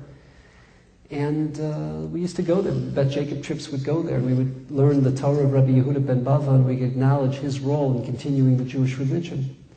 And unfortunately, the Arabs, about a year ago, they terribly desecrated the spot of his grave. So it's been repaired, and once again, you can go back to that spot. But there was a terrible, terrible desecration that this was the Arabs who live in the Galilee did to the grave of Yehuda ben Bava. So what happened? Nerag ben Shivim Shana b'dei Arura. Yoshe betanis, he would sit in fasting. Hayanaki, he was clean, the chassid, he was a chassid, meaning he would go above and beyond the letter of the law. B'malachta lamara. He was such a pious person. Rabbi Chanina ben Teradio. Acharav makil kihilos b'tzion shara. What does it mean? He would gather together congregations. He felt like Rabbi Akiva, and I'm going to quote the story of Rabbi Akiva from Masechta Brachos. What did Rabbi Akiva say? He was in prison in Caesarea with a ganav, with a Jewish thief. Unfortunately, we know about too many Jewish thieves these days. We have to read it in the newspaper. It's not necessarily a given, unfortunately, tragically, and hopefully it will be soon, that just because a Jew keeps the Shabbos or kosher doesn't necessarily mean they're going to keep not to steal from the government, not to steal from other people in business. It's one of the great Chil Hashems that we're addressing and that we have to deal with in a very serious way in our time. It's one of the great black spots. Going back to the Kinot that we spoke about of the 24 Mishmaros Kahuna, the notion of financial corruption. So this Jewish Ganav is sitting in the prison with Rabbi Akiva, and he says to him, listen, he says, look, for me it's a parnasa. I'm willing to risk getting incarcerated and being caught by the Romans. At least they have something to gain. You, what did you gain by this? Rabbi Akiva says, you don't get it. He says, I'll give you an analogy. Emshal lecha mashal. It's like a fox speaking to the fish. He says, fishy, come up out of the water. The fisherman is setting nets. He's going to trap you. He's going to get you. Why don't you come up here on the dry land where you'll be safe? So the fish says back to the fox, he says, look, in the water, I may get trapped. I may live, I may survive. He says, I'll tell you this, on the dry land, I'll be dead within minutes. What's the point? The water is always an analogy to Torah. If the Jewish people can have Jewish education, if we can have Jewish learning, if we can study and analyze and convey our values and principles to our community, to our children, to the next generation, great, fine. If not, however, Judaism will never survive. We don't stand a chance. That's what Rabbi Akiva said to the Ganav, the Jewish Ganav in the prison. And it's the same idea behind Rabbi Chanina ben Teradio. He publicly went out and taught Torah. He publicly defied these Hadrianic decrees. And you know what? The Hadrianic decrees backfired against the Romans, because Rabbi Akiva became the poster child for defiance and resistance against the Hadrianic decrees. Rabbi Akiva and Rabbi Chanina ben Teradio became the poster child. Their death was not for naught, because they became the role model. And they became the rallying call of the Jewish people. And then the next generation, when we thought Judaism may have been lost, there was a huge resurgence, specifically led by Rabbi Akiva's students, Rabbi Meir, Rabbi Yehuda bar Eloi, who became the head of a reconstituted Sanhedrin, Rabbi Shimon bar Yochai. You know, we have these characters down a couple streets over. They're making this whole issue of the Zohar. It's the Torah of Rabbi Shimon bar Yochai. What they don't understand is in their stupidity and foolishness. Almost every page of the Gemara has an idea of Rabbi Shimon. And it's something that you and I can analyze, we can sink our teeth into, we can gain from it. And they don't accept that, and they don't go after that, and they don't seek it or study it. But they take certain bodies of esoteric knowledge that may or may not be in the name of Rabbi Shimon, may or may not be authored by him, and to use that as a manipulation to play people. It's such a tragedy. This Rabbi Shimon bar Yochai, who together with the other four students of Rabbi Akiva, Rabbi Yehuda, Rabbi Meir, Rabbi Yossi, Rabbi Elazar ben Shamua, they saved Judaism. They're every other page of the Talmud. And these charlatans, you talk about thieves, these thieves and charlatans, what do? They play on people's ignorance, and they play on people's emotions, with this game that they play about the Zohar. If they cared about Rabbi Shimon, they would teach the pieces of Rabbi Shimon that teach us how to act, how to conduct ourselves, how to think as a Jew, how to live as a Jew, how to experience and treat each other. This is Rabbi Chanina ben Terajon and Rabbi Akiva. Yoshe v'doresh v'sefer Torah imo. He sat and he taught with the Sefer Torah with him. V'hikifuhu b'chavlei zmora. What did they do? They enveloped him, with kindling wood. Once the fire lit, then they kept wrapping the Torah around it so it would burn. He would burn together with the Torah. They took these wool sponges and they wetted them to delay the death, to make it more painful. This is how they killed Rabbi Chanina ben Terajon. Chassid Rabbi Yesheva of Hasofer, haraguhu amamora. They killed him and they threw him as dog food to the dogs. The heavenly voice went out and says, he abandoned nothing of the Torah of Moshe. After him, Rabbi Chutzpis, in the time of wrath. The Torah that he taught was so, remember, who was he? He was a Meturgaman. Not every great scholar, see, we're spoiled. Those of you who want to buy from Milton Nordlich the tapes of Rabbi Soloveitchik teaching the Kinos at Maimonides in Boston, you can hear what an orator he was. And the Rav didn't have a lot of time to prepare for those Kinos, just naturally how he communicated Torah in such a beautiful way, and he made it so palatable. When we talk about Pikudei Hashem Yesharim Mesamchei Lev, they engage, they stimulate the mind. In other words, there's nothing greater than that stimulation of ideas and values and principles that makes you think and makes you look at the world. But not everyone who's a great Torah scholar is a great orator like Rabbi Soloveitchik. Many of our Gedolim were not from the great orators. So in the time of the Tanaim Amoraim, you had this idea of a Meturgaman. He would hear the shir. He was a great Talmid Chacham, but he was not a Gadol Hador. He was not one of the great masters. But he would hear the shir from the great master. And then he would say it over to the people in a way that was palatable, in a way that they could understand it, and they could pick it up and understand it and learn the principles and grow from it. Because everything is in the means of how it's communicated. So he was the most masterful orator of a generation. What do? They cut out his tongue. They cut out his tongue before they killed him. It describes that, euphemistically, if a bird would pass over while Rabbi Chutzpis HaMeturgaman, the Meturgaman means the translator, the one who would say over the shir, if a bird would pass over, it would be burned up from the Torah that he was teaching. Tzaddik Rabbi Elazar ben Shamua ba'acharona neharag kimad kira. The last was Rabbi Elazar ben Shamua, the great Talmud of Rabbi Akiva. It was Friday evening. Yom Erev Shabbos, it was Erev Shabbos, Hayazman Kiddush V'Yikadish V'Yikra. He was in the middle of making Kiddush. Cherev Shalfu Alav V'lo Hinichu B'Chayim L'Gamra. They took out the sword and they killed him. They stabbed him to death, not even allowing him to finish saying Kiddush. Yotzasa Nishmaso, his neshama left, B'Bara Elokim. Right? We say B'Vara Elokim La'asos. By the way, this is the first source that we have for the minhag. We have this minhag of saying Vayichulu Shamayim V'Aretz V'Chol Tzva'am.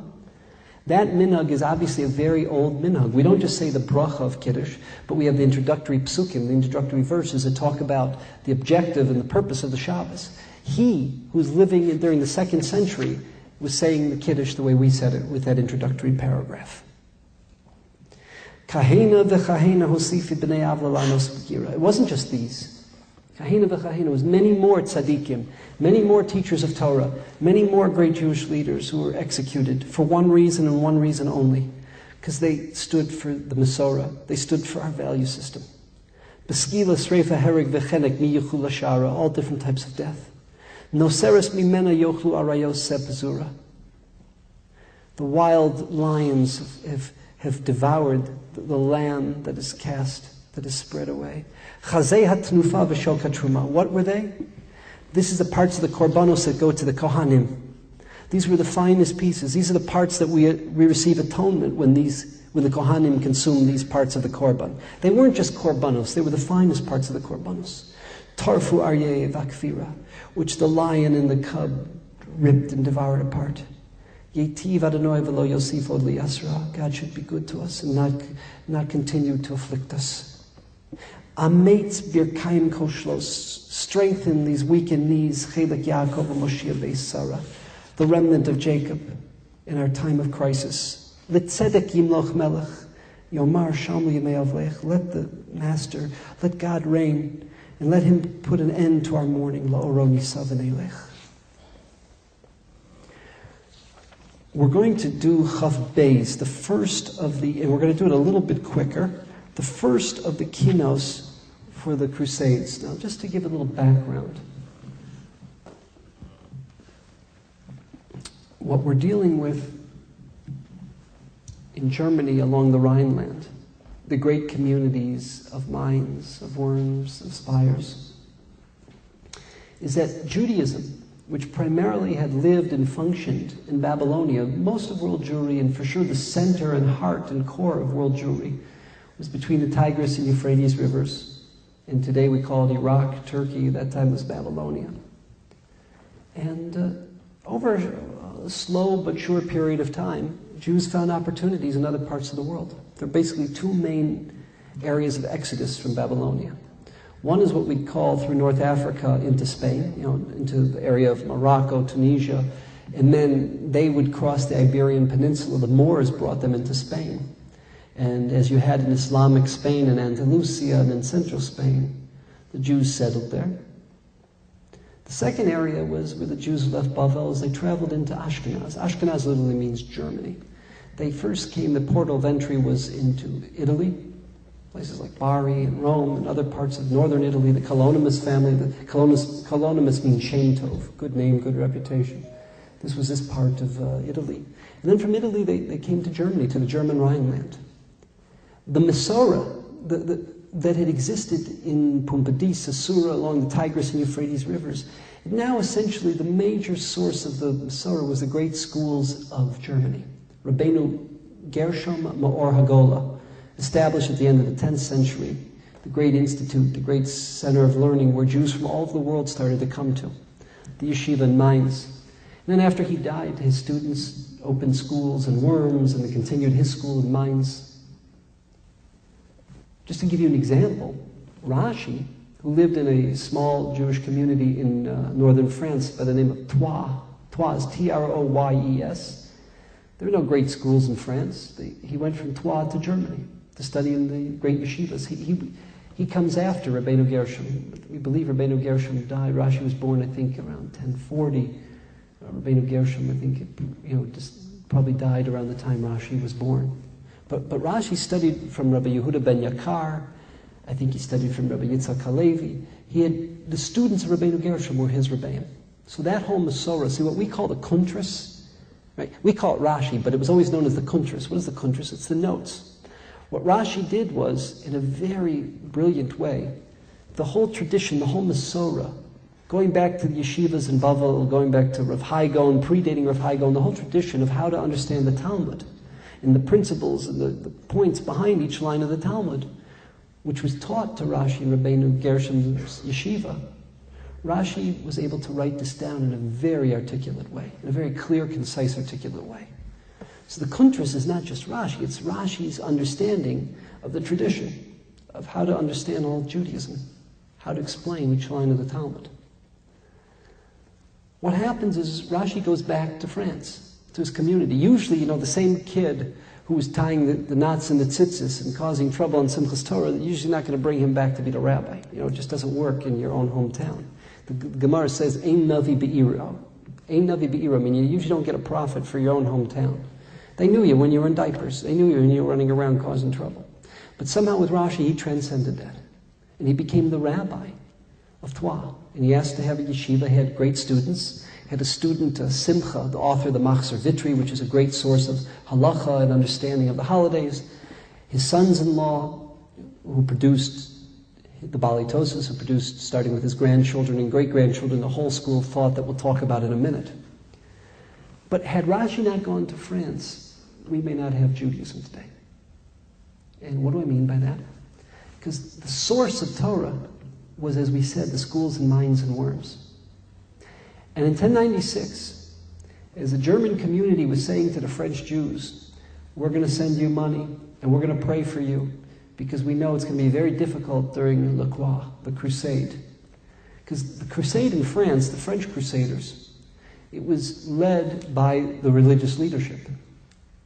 But the People's Crusade, which was in the German Rhineland, was led by the masses.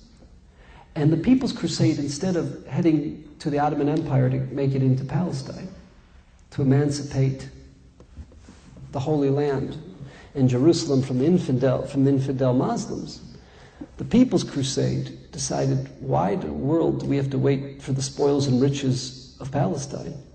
We've got our own infidels, the Jews. And instead of traveling towards the Ottoman Empire, they went up the Rhine. They went up the Rhine River. We won't read it this year because we don't have time, but in Chaf Hey, and if you have a chance this afternoon to look at the 25th Kinot, it describes the dates and the events of what happened to spires, what happened to worms, what happened to mines in May and June of 1096, where the Jewish communities were annihilated. But it wasn't just the people that were killed. It was the whole destruction of the tradition of the Masorah, of the centers of learning for the world. Jews came from France, from Spain, from Italy, they came from Babylonia, they came from all over the world to study in these communities because that was the source of the Torah.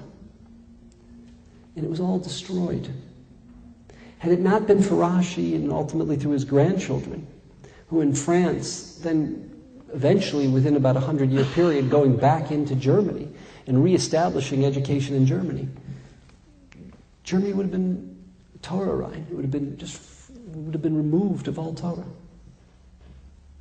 Let's take a look at Chaf Beis. Hacharishu mimeni. I'm on page 256. Joshua 254. Hacharishu mimeni vadaberu v'yavur alaima. Now again, this is not going to focus, unlike the 25th of the Kinas, this is not going to focus as much on the individuals. It's going to focus on what was lost in terms of the communities. We talked about, remember, the valley of the communities at Yad Vashem, the minhagim, the traditions, the teachings, the songs, the halachas, the minhagim of each community. It's going to talk about that. It's going to talk about other factors. Chamas ezak v'shod l'cha shochein shamayma. Hetzikasni ruchi v'lo uchal edoma. Kayoleda efa eshaf eshama. Like a woman in childbirth, I'll cry out. The pain is, when I think about how they treated us and what they did to us, I cry out, misped mar, a bitter, bitter eulogy, esa v'akonein benehima. Divrei shagosai, as I roar, I cry out, yidchu kiyama. Sivdi aladasi. The loss over my community, the loss over the destruction of Ashkenaz, asher nitna l'shama, which became desolate. Arid v'sichi v'ahima, v'kol nehi amim, arima. Quoting the Haftarah this morning, the voice of anguish I will raise up. Eich shavas masos v'orva simcha. The word shavas is like suddenly. It just happened. In other words, they weren't expecting that. The German Jews were not expecting that at all. They thought the ones who were going to have problems were the French Jews. And then like hundreds of years of a tradition, beautiful communities, out like a light. By the way, this line of Shavas, like Shoves, by the way, that's the first line we have in Kinavav, which we didn't learn this year. Maybe next year, if there's Tisha B'Av, we'll learn Kinavav again. It's just, they came into a town in Poland, a town that may have been there for 6 or 8 or even sometimes 1,000 years, and in an instant, they rounded up the Jews and it was over. Jews had no clue. It's not like the Western Jews that knew about Hitler and read Mein Kampf and knew what he was talking about. And the Polish Jews didn't think Hitler was coming into Poland. It happened, they landed and they came in September of 1939. And then within a few weeks, the SS was in. They rounded up these communities. Everything was just hundreds of years of tradition, of beauty, of values, just destroyed like that in no time. Shabbos. Eich Shabbos masos v'orva simcha. Kol panim parur v'chol rosh korcha. They would shave our heads. We all have seen the pictures. They would take the Orthodox Jew with the beard and payas, the SS officers. They would take the rabbi, and what would they do publicly? They would publicly shave him, cut his payas, and cut his beard. That's what they did in the First Crusade. This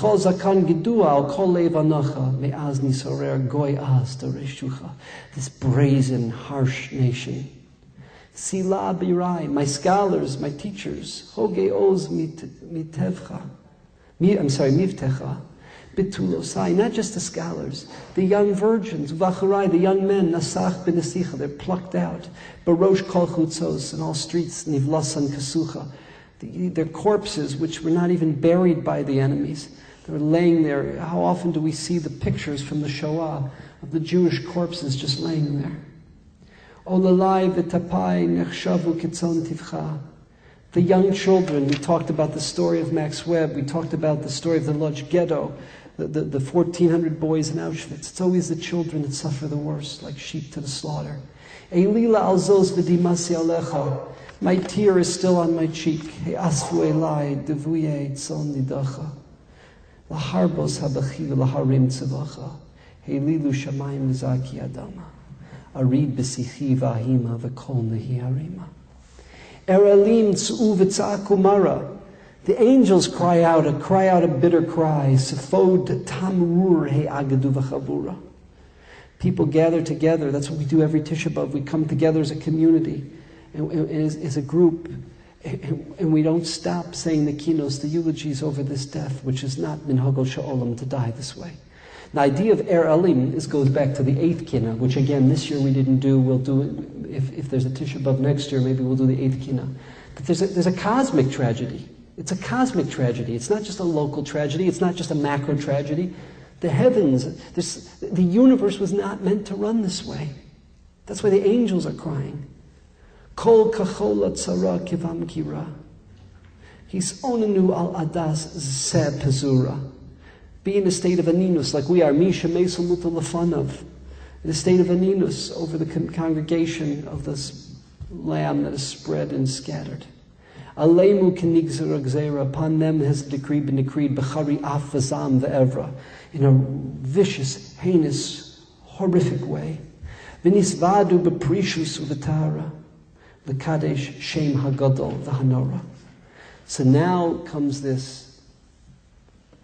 They gathered together and they were going to sanctify God's name. Unlike the Nazis, the Jews in the time of the First Crusade had the options of staying alive if they accepted the Trinity, if they became baptized. But very few of them did. They supported each other in killing themselves or allowing themselves to be killed. In some cases, we're going to read in a minute, Jews killed themselves rather than, notwithstanding the challenge of baptism. In other cases, we were killed by the Crusaders. Lihidavek b'yira tahora, to cling with a pure sense of yira to Hashem, b'li karo ala avodah zarah, without bowing down, without accepting baptism to avodah zarah. V'lo chasu gever gvira al banim tzviras tifara.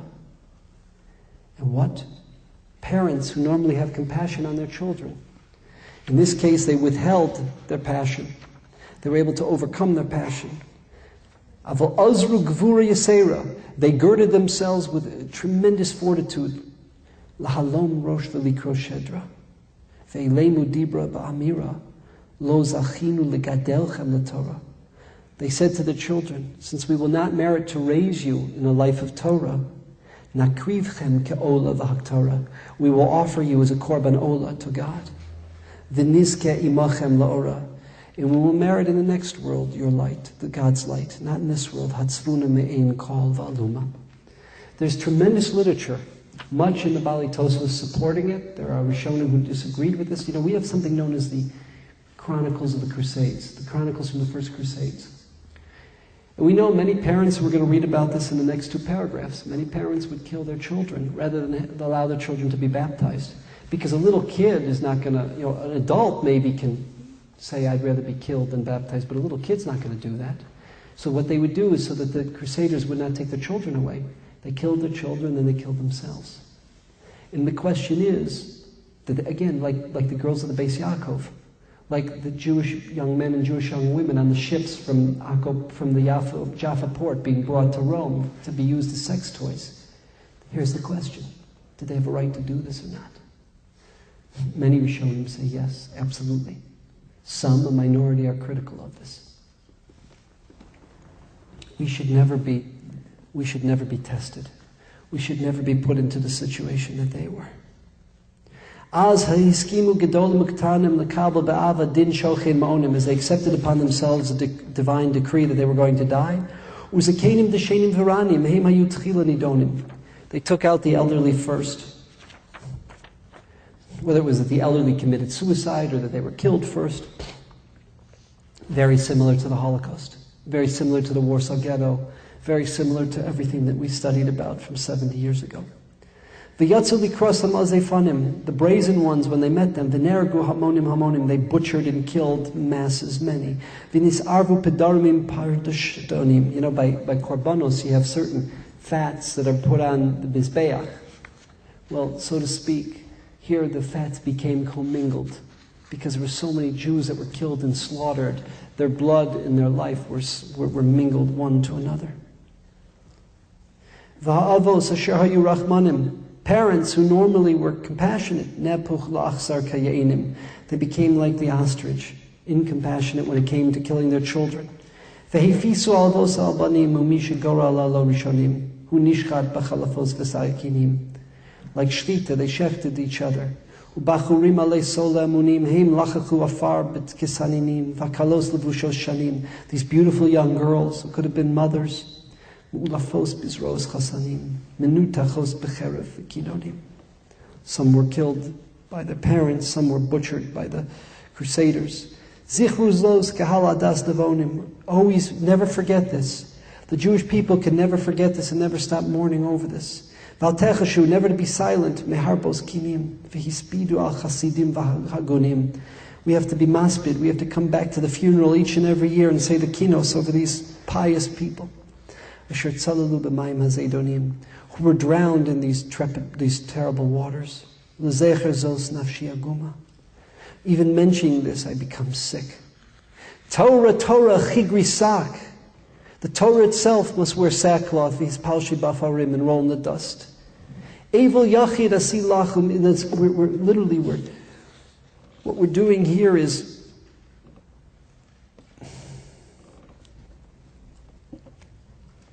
the Torah becomes an animate figure, because the Torah embodies our values and our principles. And the Torah itself must wear sackcloth. Evil yachid asilachu mispei tamrumim al tofsei mishotayechu porsei nachmorim. These were the sailors in the sea. We talk about this concept of the Yam HaTalmud, the Sea of the Talmud. Well, who were these that were killed? The leaders of the community, the Rosh Yeshiva, the educators, the ones who stirred or pushed the oars in the Sea of the Talmud. Malachayich, your sailors, v'chovalich, your captains, b'mayim adirim, in those challenging waters. Orchei ma'arachich miyashrei hadurim. These are the Bali Tosfos, the German Tosfos, not the Tosfos that come from Rashi's grandchildren and their students, but the German Tosfos from the schools of mines and worms.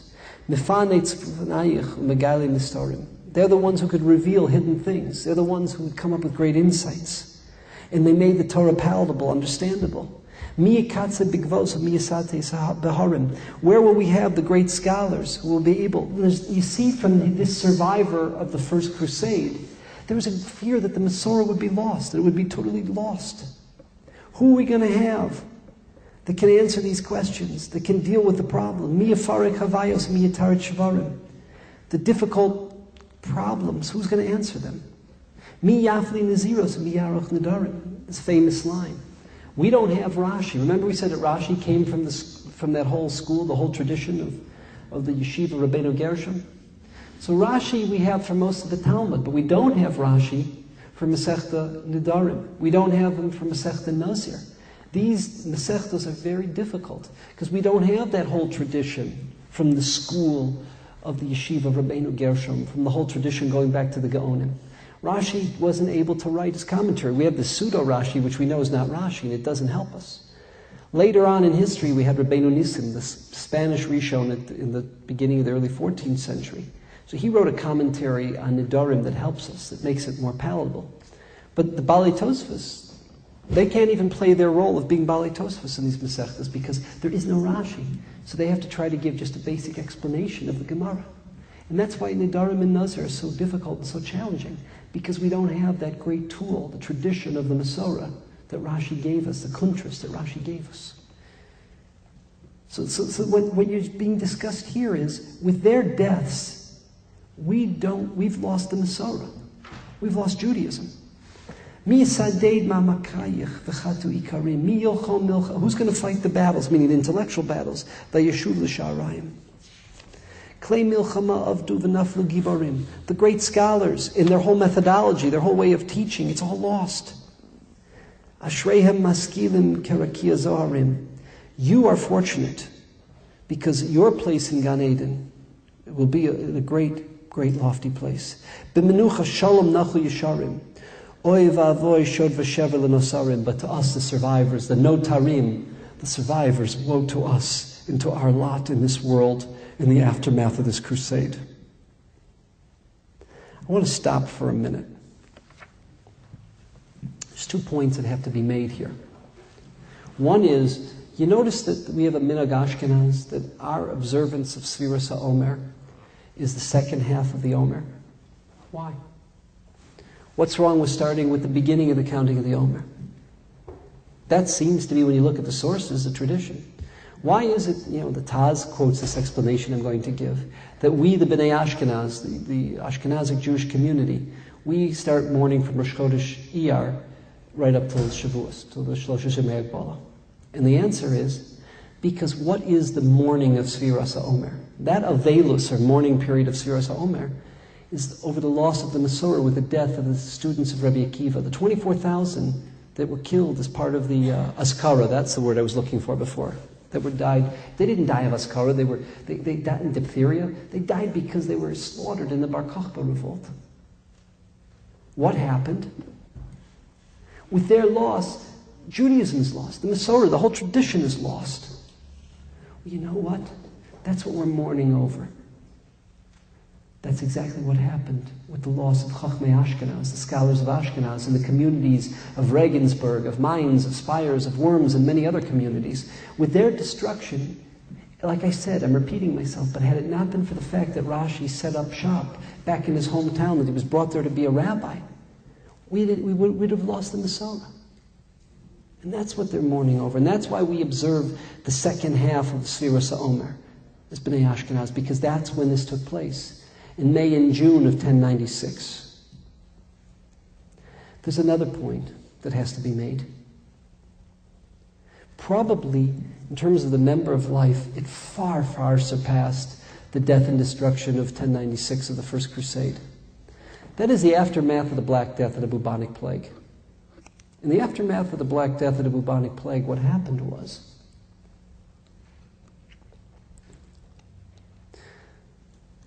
let's start at the beginning. It was a very primitive, barbaric world in Christian Europe in the 14th century.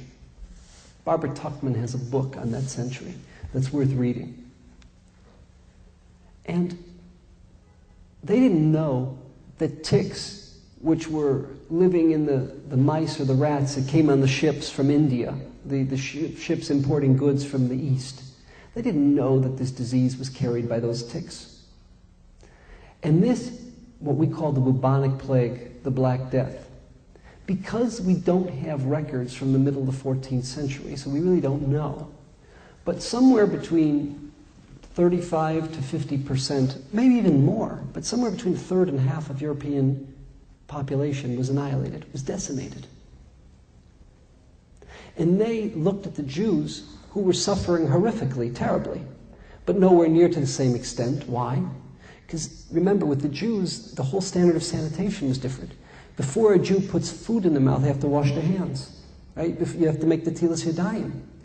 Before you touch your orifices after touching a coin or money, you have to wash your hands. There are all kinds of halachas. We have halachas of mikveh, etc., that required a different kind of lifestyle. I mean, we have biographies of these different feudal knights, from medieval times, who took a bath twice in their life, once before the baptism and once before they became knighted. It just, not even for their marriage did they take a bath. It's a different standard. You could smell a medieval European town. You could smell it for kilometers as you were coming in from the stench. The average life expectancy was the late 20s, young 30s. It was a primitive world. It's a world of disease. It's a world of superstition. Medicine wasn't what it was in the Spanish lands. So what happens? They blame the Jews. The Jews have cursed the wells. That's why they're not dying the way we're dying, even though many Jews did die. Significant, we don't have records, but maybe up to a fifth. So they started killing Jews because the Jews are devils. The Jews are enemies. The Jews are Christ killers. The Jews are killing us. And then when they have guards over the well system, and there are no Jews that are poisoning the wells. No, they don't see any Jews putting poison into the wells. So it must be that the Jews didn't poison the wells. What they really did was they cursed the wells. They're demons, they're devils who make curses, and that's why we're all dying. In the aftermath of the bubonic plague and the Black Death, throughout Germany, throughout Austria, and remember, we live in a world of post-nationalism. Today we have countries. There was no Italy then. That's the city-states. There was no Germany then. There was no Austria then, but they had feudal lords who ran different areas of land.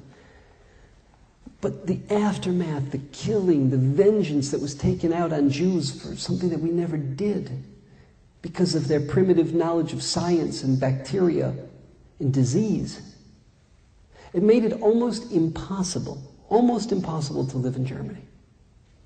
And that was, to a great extent, the death knell of Ashkenazic Jewry. Ashkenazic Jewry kept coming back. We talked about how the Baalei Tosfos rebuilt German Jewry coming from France.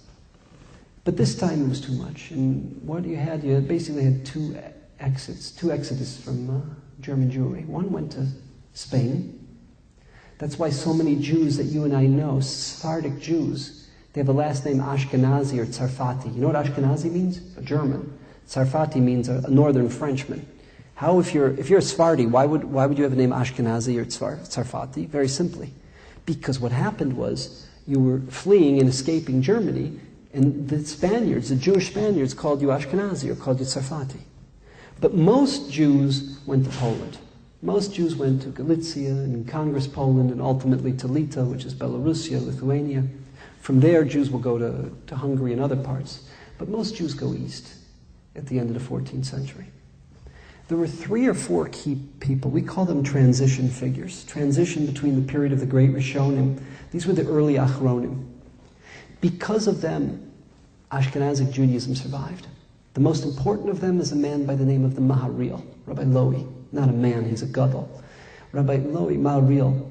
You know what he did?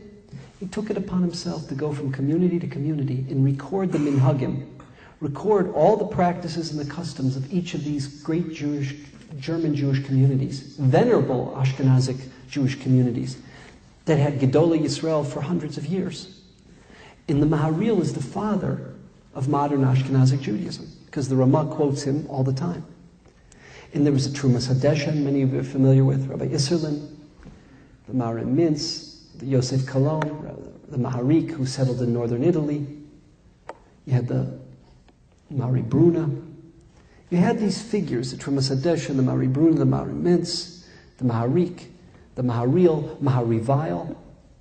These 5 or 6 figures, their job was to record the practices of the different communities of Ashkenaz and to save Ashkenazic Jewry after Ashkenazic Jewry had been destroyed, had been defeated. See, there's certain times in our Masorah, which is a time of great chiddush, a time of great insight, in great growth, new insights, new vistas. There are other times where the job of the Baalei Masorah is to try to hold on and to maintain. To a great degree, that's where we are after the Holocaust. After the Holocaust, we've lost everything. We had a few Gedolim who survived. Rav Aaron Kotler, Rabbi Yoshe Ber Soloveitchik, Rav Moshe Feinstein, the Brisker Rav, the Chazon Ish. We had very few. Rav Hutner, Rav Yaakov Kamenetsky. You can name them on 1 or 2 hands. And we, this orphan generation, we're not a generation of great insight or great chidushim. In certain areas we are, because technology has forced us to give psakim and make decisions on fertility issues, on biotechnology issues, on the internet in terms of it being on Shabbos, business with the internet in terms of technology, telecommunications. So because of that, because of certain inroads in cancer treatment, we've been forced to make certain decisions. Technology has forced us to be great, insightful, and have great chidushim. Whether we're correct or not, history will judge our generation and our poskim. But they forced us to address those issues. But outside of those issues, we are a generation which is trying to collect manuscripts. Right now, for instance, is a great project on the Mordechai, to get the proper girsa of the great Rishon, the Mordechai, who we'll talk about later when we talk about Shali Srufa Ba'esh. The manuscripts of Chachmei Svarad, Chachmei Ashkenaz, recording of minhagim from different parts of Europe, from Hungary, from Slovakia, from the Carpathian Mountains, from different communities in Germany and Poland and Galicia and Lita, etc. Very much our job, to a great degree, is to try to hold on to the Masorah, that it not be lost when our enemies try to destroy us, to try to destroy 1,000 years of Ashkenazic Judaism. And that's why we look to that generation in the aftermath of the Black Death, the aftermath of the bubonic plague, the Maharil, Trumas Hadesha, the Weil, the Maharik, because of the role that they played in holding on and enabling Judaism not to be lost, enabling it to survive. That is, of course, what Rashi did in his time. That wasn't his intention when he wrote the Kuntras. But de facto, that's what Rashi and that's what the school of the Bali Tosfos did in the aftermath of the First Crusade. We're going to, because of time, what time is it? About 1:20, which East Coast time is about 4:20. We're going to have to go skip. Let's try to do Chav Gimel. Chav Gimel, and then we're going to move over to a little bit, some of the later Kinos.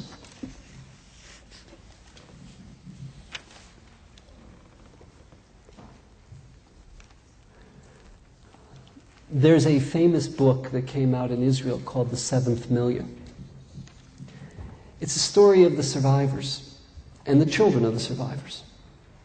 We know in our own community, Hitler, long after his death, wreaked havoc amongst our people because probably is one of the greatest shadchanim in Jewish history. When a girl from Hungary who had lost all of her family ends up marrying a boy from Galicia, or when a girl from Poland who had lost all of her family ends up marrying a boy from Romania who had lost all of his family, by definition, it's not going to be the simplest marriage. They come from very different worlds, very different value systems, very different cultures, etc.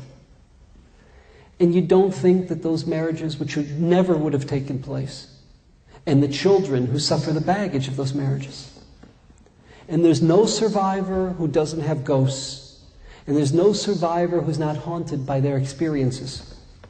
And the way they raise their children and how they raise their children is very different than had they not gone through the Churban, had they not gone through the Shoah. The survivors and the children of survivors that have built our community are the greatest of Jews. They're the greatest of Jews. But let's be honest. The baggage, the pain, the sickness that comes from having gone through those experiences has its consequences, has its scar tissues. And when we mourn the 6 million today on Tisha B'Av, we don't just mourn the 6 million. We mourn those who survived, who led a life of depression and misery, who weren't the great builders of our community.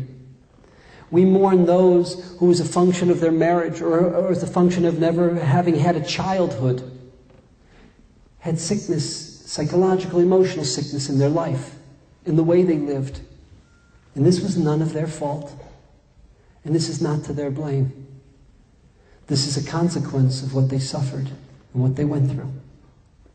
This Kina does not just address and acknowledge those who died, Al Kiddush Hashem. It addresses and acknowledges those who lived and suffered as a consequence of the horrific and terrible times. It's the story of a young man and a young woman. He could have been the next Kohen Gadol. He was the son of Rabbi Yishmael Kohen Gadol. She could have been, who knows, the next matriarch of the Jewish people, married to and raised the next leaders of the Sanhedrin, the next Kohanim Gedolim, who knows. There are great They were especially young adolescents who had a bright future ahead of them, who had a brave new world that they could have built the future of Am Yisrael. But they, like the ones we spoke about before, were captured, were taken out the Jaffa Gate, and they were shipped across the Mediterranean to be sold on the Roman slave market. Vesnavi chatasi hishmima. My sin has caused the destruction, the desolation. V'dimasi alechi azrima. And I cannot stop crying and shedding tears over what has happened. V'yom zeh nehini yarima. I will call out, I will raise my voice. V'ahima mi yamim yamima. Each and every year. Again, we go back to sitting Shiva. We go back to that state of aninus each and every year. Evol leiv v'nichum chadal chadol. A heart of mourning that ceases, refuses to be comforted. There's no comfort, there's no consolation for what we are suffering. Mikol ke'ev tziri nivdal badol al beinu bas Rabbi Yishmael Kohen Gadol. Over the death of the son and daughter of Rabbi Yishmael Kohen Gadol. Zichrom yekod bilvavi asima v'ahima miyamim yamima. Their memory, it burns in my heart. And over this, each and every year, I will mourn. What happened? Eis nishbu v'naflu l'shnei adonim, or page 262, in some of your editions 260. They were abducted and they were bought on the Roman slave market by two Roman aristocrats. It turned out the two aristocrats were neighbors. And they were bragging to each other. You know, from the Zionist captives, from the captives of Jerusalem, I have abducted a girl, gorgeous. You had to see the clothing. She must have come from a special Jewish family, a beautiful girl. She radiates like the moon. Kitsi and Yamima, the two beautiful daughters of Eov that are described in the book of Job. That's the way they speak about a Jewish girl. Like she's a cow on the cattle market, describing her. So his neighbor, the other Roman aristocrat who had bought a young male slave, I've abducted of the slaves of Jerusalem. Shavisi eved yefeinayim. You look at an animal, you can tell something about the animal from its eyes. Oh, you got to see the eyes on this guy. Kashemesh, you say yours radiates like the moon, mine radiates like the sun at high noon. B'takvo eis tzaharayim. Bo nezadke munachalka b'intayim. Look, let's breed them. Let's breed the two together. And what we'll do is we'll divide up the spoils. Kivalados kimo kochvei shamayim. We'll have children that'll radiate like the stars of the heaven. L'shema zos titzalna aznayim. Even hearing this, my ears ring. You ever hear sometimes a terrible sound and it makes your ears ring? L'zecher zos es madaya frima. Even mentioning this, I want to tear Kriya. Again, what is the halacha? We go back. We don't say like a regular avelus, which is minhago sha'olam, which is the course of events. You get over it. You move forward. Kol hamis'abel yoser midai, the Rambam says, anyone who mourns excessively, hareza tipesh, it's foolish because it's minhago sha'olam. Not here. When you hear the story of what happened not only to the 6 million Kedoshim, but to the survivors and the children of the survivors, and how their lives were ruined, you rip open your garment, and you tear Kriya. V'ahima mi yamim yamim. Every Tisha B'Av we go back. We go back to the funeral, we mourn and we cry. Ki hiskimu al zo shneim yachad, as the two of these Roman aristocrats agreed upon this. La'erev zid gun b'cher echad, they put him in a room at night. Now remember, there's no electricity, there's no lights. V'hadonimi b'chutz libam ke'echad, and the masters were outside. V'heim bochim b'mar nefesh v'fachad, and they're crying with a bitter cry. Ad boker b'chiyasam lohid mima. The two inside, they haven't touched each other. They have no clue that brother and sister are in the same room. And they're just sitting each in a corner crying. V'ahima mi yamim yamim. Over this each and every year, I will moan. Zeh yispod b'chil v'kir lev yimseh. Nin Aaron ech l'shivcha yihino say. How could it be that the descendant of Aaron is going to be bred to a slave girl? V'hi gam hi tiyalel b'sikra shose bas Yocheved, the daughter of Yocheved, ech levet hinaseh. We know the halachic category, right, of a chalala. We know the halachic category of a zona. If what happens, then she becomes invalid to marry a Kohen. And here she's the daughter of the Kohen Gadol herself, and this is going to happen to her. Oy ki zos gazar omer vosa, woe to the one who's decreed this and done this. Lezos yivku ashuk sil v'chima. Ursa, Orion, and Pleiades weep. Again, it's a cosmic destruction. It's a cosmic mourning over this. It's not just a localized micro mourning. This is not the way of the universe. This is not how the universe was created that these events should happen. Vahima miyamim yamima. Or boker zeh kihikiru. In the morning light, they recognize each other. Hoyachi, hoyachos higbiru. Oh my God, it's my sister. It's my brother. V'nisdadku yachad v'nischabaru. They embrace each other. Ad yatzasa nishmasim b'nishima vahima miyamim yamima. Until they die. They just died of exhaustion. They died of emotionally being broken, of depression. How many survivors do we know that had that plight? How many children of survivors do we know that suffered as a function of this? Lazos yikonein Yirmiyah b'shi'iyah. Over this, Jeremiah cried out. He lamented. Gzeirat zos tamida nibochia.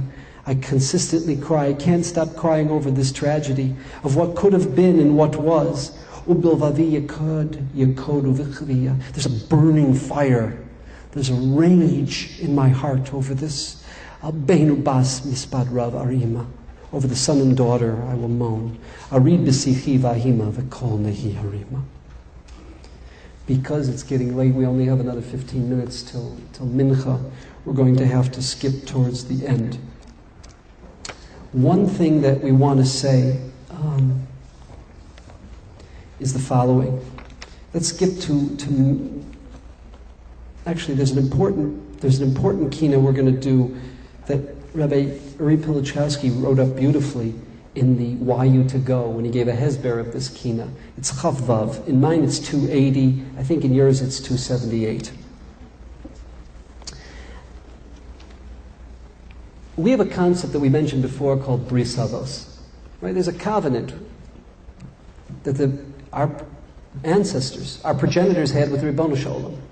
And that if we, the children, live a life in line with their values, their theological values, their ethical and moral values, if we live a life in their footsteps and we're committed to their destiny and to their value system, then what? Then if that's the case, we're entitled to partake of that covenant. But a covenant is two-way. We have to live up to our part of the covenant. And there's this description given, this tremendous description on page 280 or 278, Josh, you have? It says like this: after the Churban, and it's based upon an Eicha Rabbah, a medrash in Eicha Rabbah. Az baloch Yirmiyahu kivrei avos. After the Churban, Yirmiyahu goes south to Hebron, to the Kivrei Avos. And obviously it didn't literally happen because Yirmiyahu is a Kohen, and a Kohen cannot become Tamei Meis. V'namat samos chavivos. And he said, you precious bones, how can you just lie there? Matem shochvos. B'nechem galu vatehem charevos. Your children have been exiled. Their house has been destroyed. Vayezchus avos beretz talavos. Where is the merit of the fathers? Go kulam bikina. Again, schus amos talma, the Gemara says. We no longer have schus avos, but we have bris avos. And we'll see from the theme of this Kinot. Go kulam bikinim al chesron banim. They all cried out with kinos over the loss of their children. Dovavu b'kol tachanunim. With tachanunim, they petitioned. Remember, the tzaddik always asked for what? Matnas chinam. Parshas Veschanan we're in. Tachanunim p'nei shofin monim. Vayehav tachas v'zacharti lehem brishonim. They ask, where's the covenant? Where's the covenant, God, that you made? How could you do this? So God answers.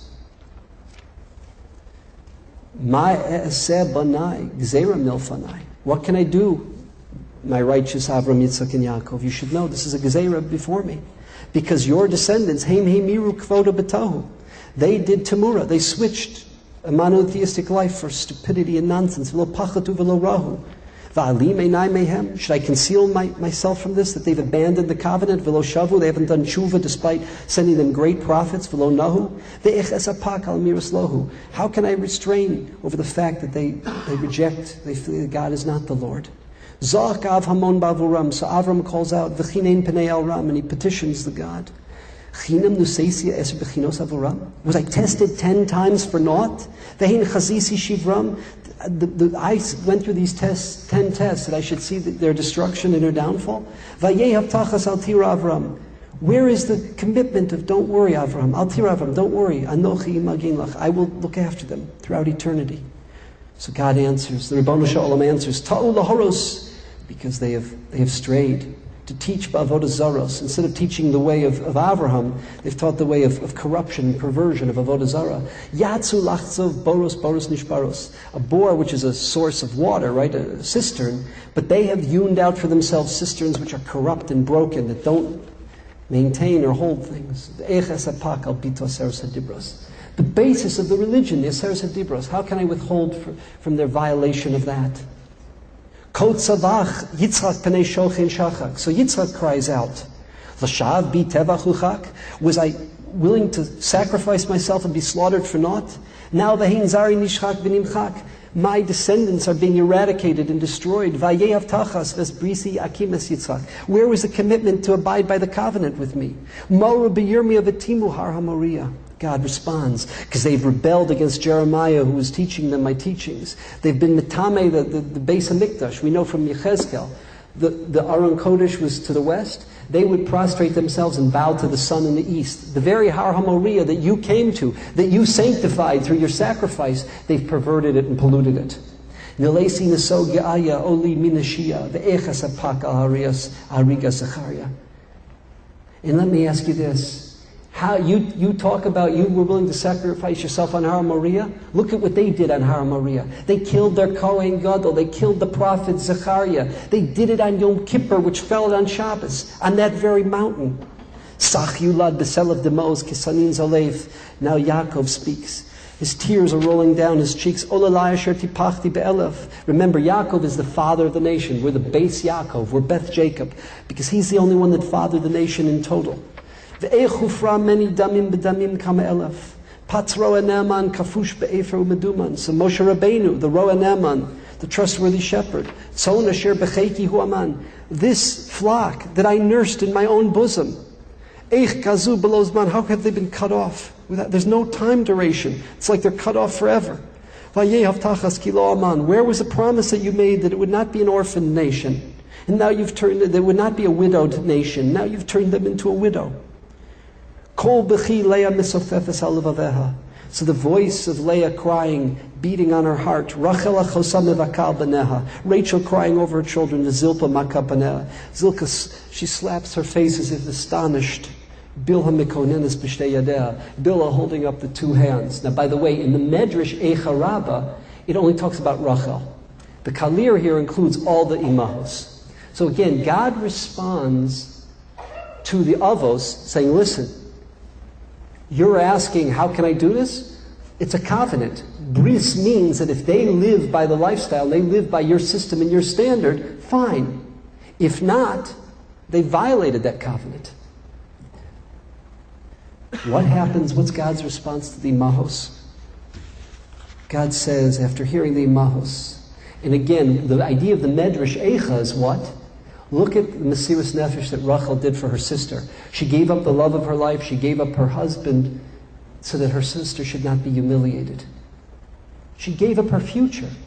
Mesiras Nefesh for her sister. What one Jew does for another. That is the answer that the Medrash says God gives them. You want to survive the Gullus? You want to come back? Treat each other like brothers and sisters. Use Rachel as the paradigm, that Rachel mivakal baneha. I'll listen to her cries. Because when you see Rachel, and you see what she did for her sister Leah, that act of Mesiras Nefesh, of one person to another, and you treat each other that way, then you'll stay unified. You'll stay a family. You'll stay a people in the Gullus, in the diaspora. And God answers, Shuvu samimim limnuchaschem. Return, O pure ones, return to the place of your rest. Come back to Israel. Malei amalei kol mishalosechem. I will answer your requests. I will take care of all your needs and your wishes. But what? Shulachti Bavel lema'anchem hineni moshev galus b'neichem. I have been sent into Bavel. I have gone into exile with you. In the Kabbalah that says Shechinta begalusa. God went into exile with the Jewish people. I will ensure that you will come back. I will ensure that you'll have the opportunity to do tshuva, to return, to restore yourselves, and to rebuild once again, and to come back to your glory and to the role that you were supposed to play and the people you could have been. In the mashal that's given is what? If someone gives someone a beautiful diamond or a pearl or a ring, it's easy to lose the ring or the pearl. But if you create this, you put this huge chain on the box, if you chain it to this long chain that everybody trips over and stumbles over, it won't get lost. What's the idea? Shulachti bavela.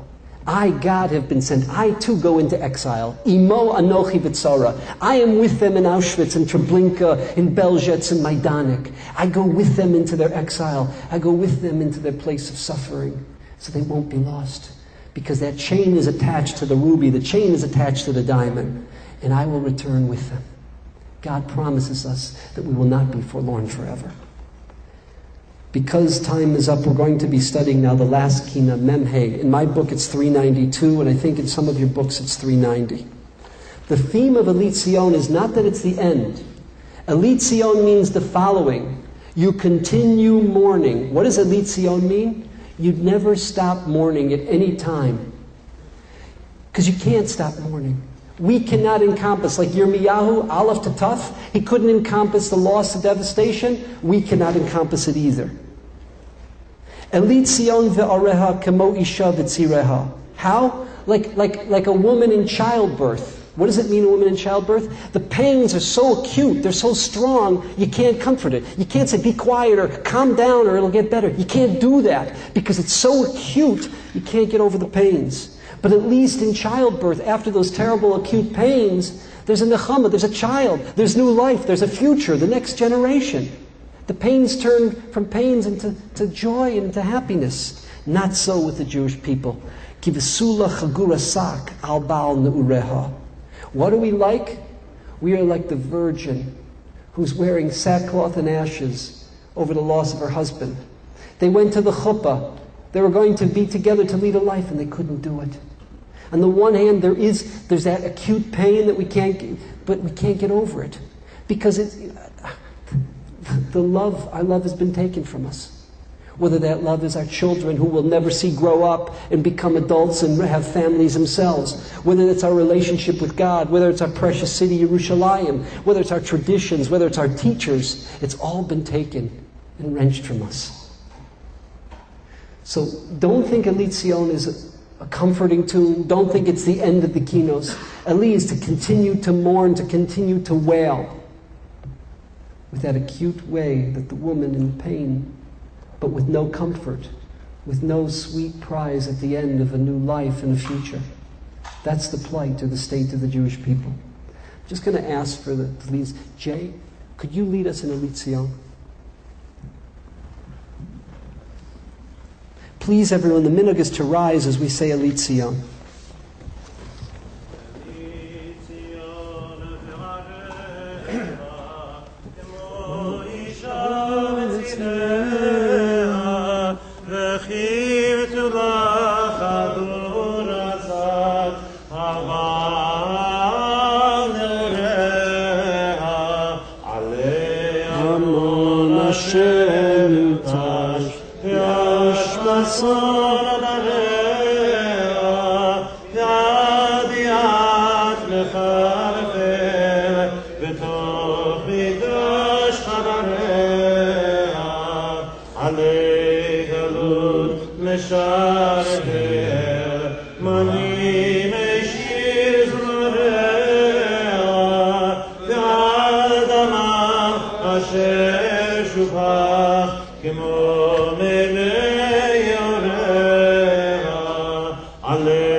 Alei kapeh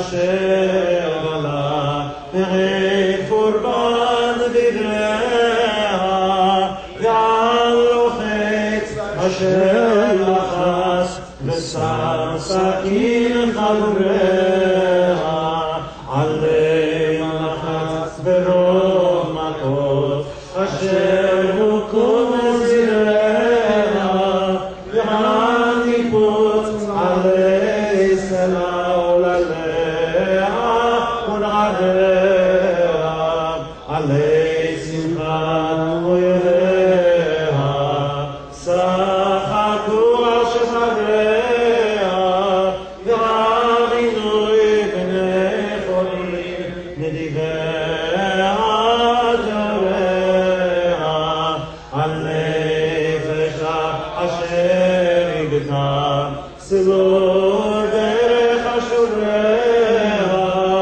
ועל צבאות עליה שזוזיה שחוריה עלי קולות מחרפיה ורד רבות וגריה ועל רגשת וגרפיה בתוך משכן חצריה עלי שמחה אשר כולה בפי קנה מציריה ועל תחת יצא וכולה כשוב ושמריה אל ניסיון ורביה כמו אישה בציריה וחיפו לה חגו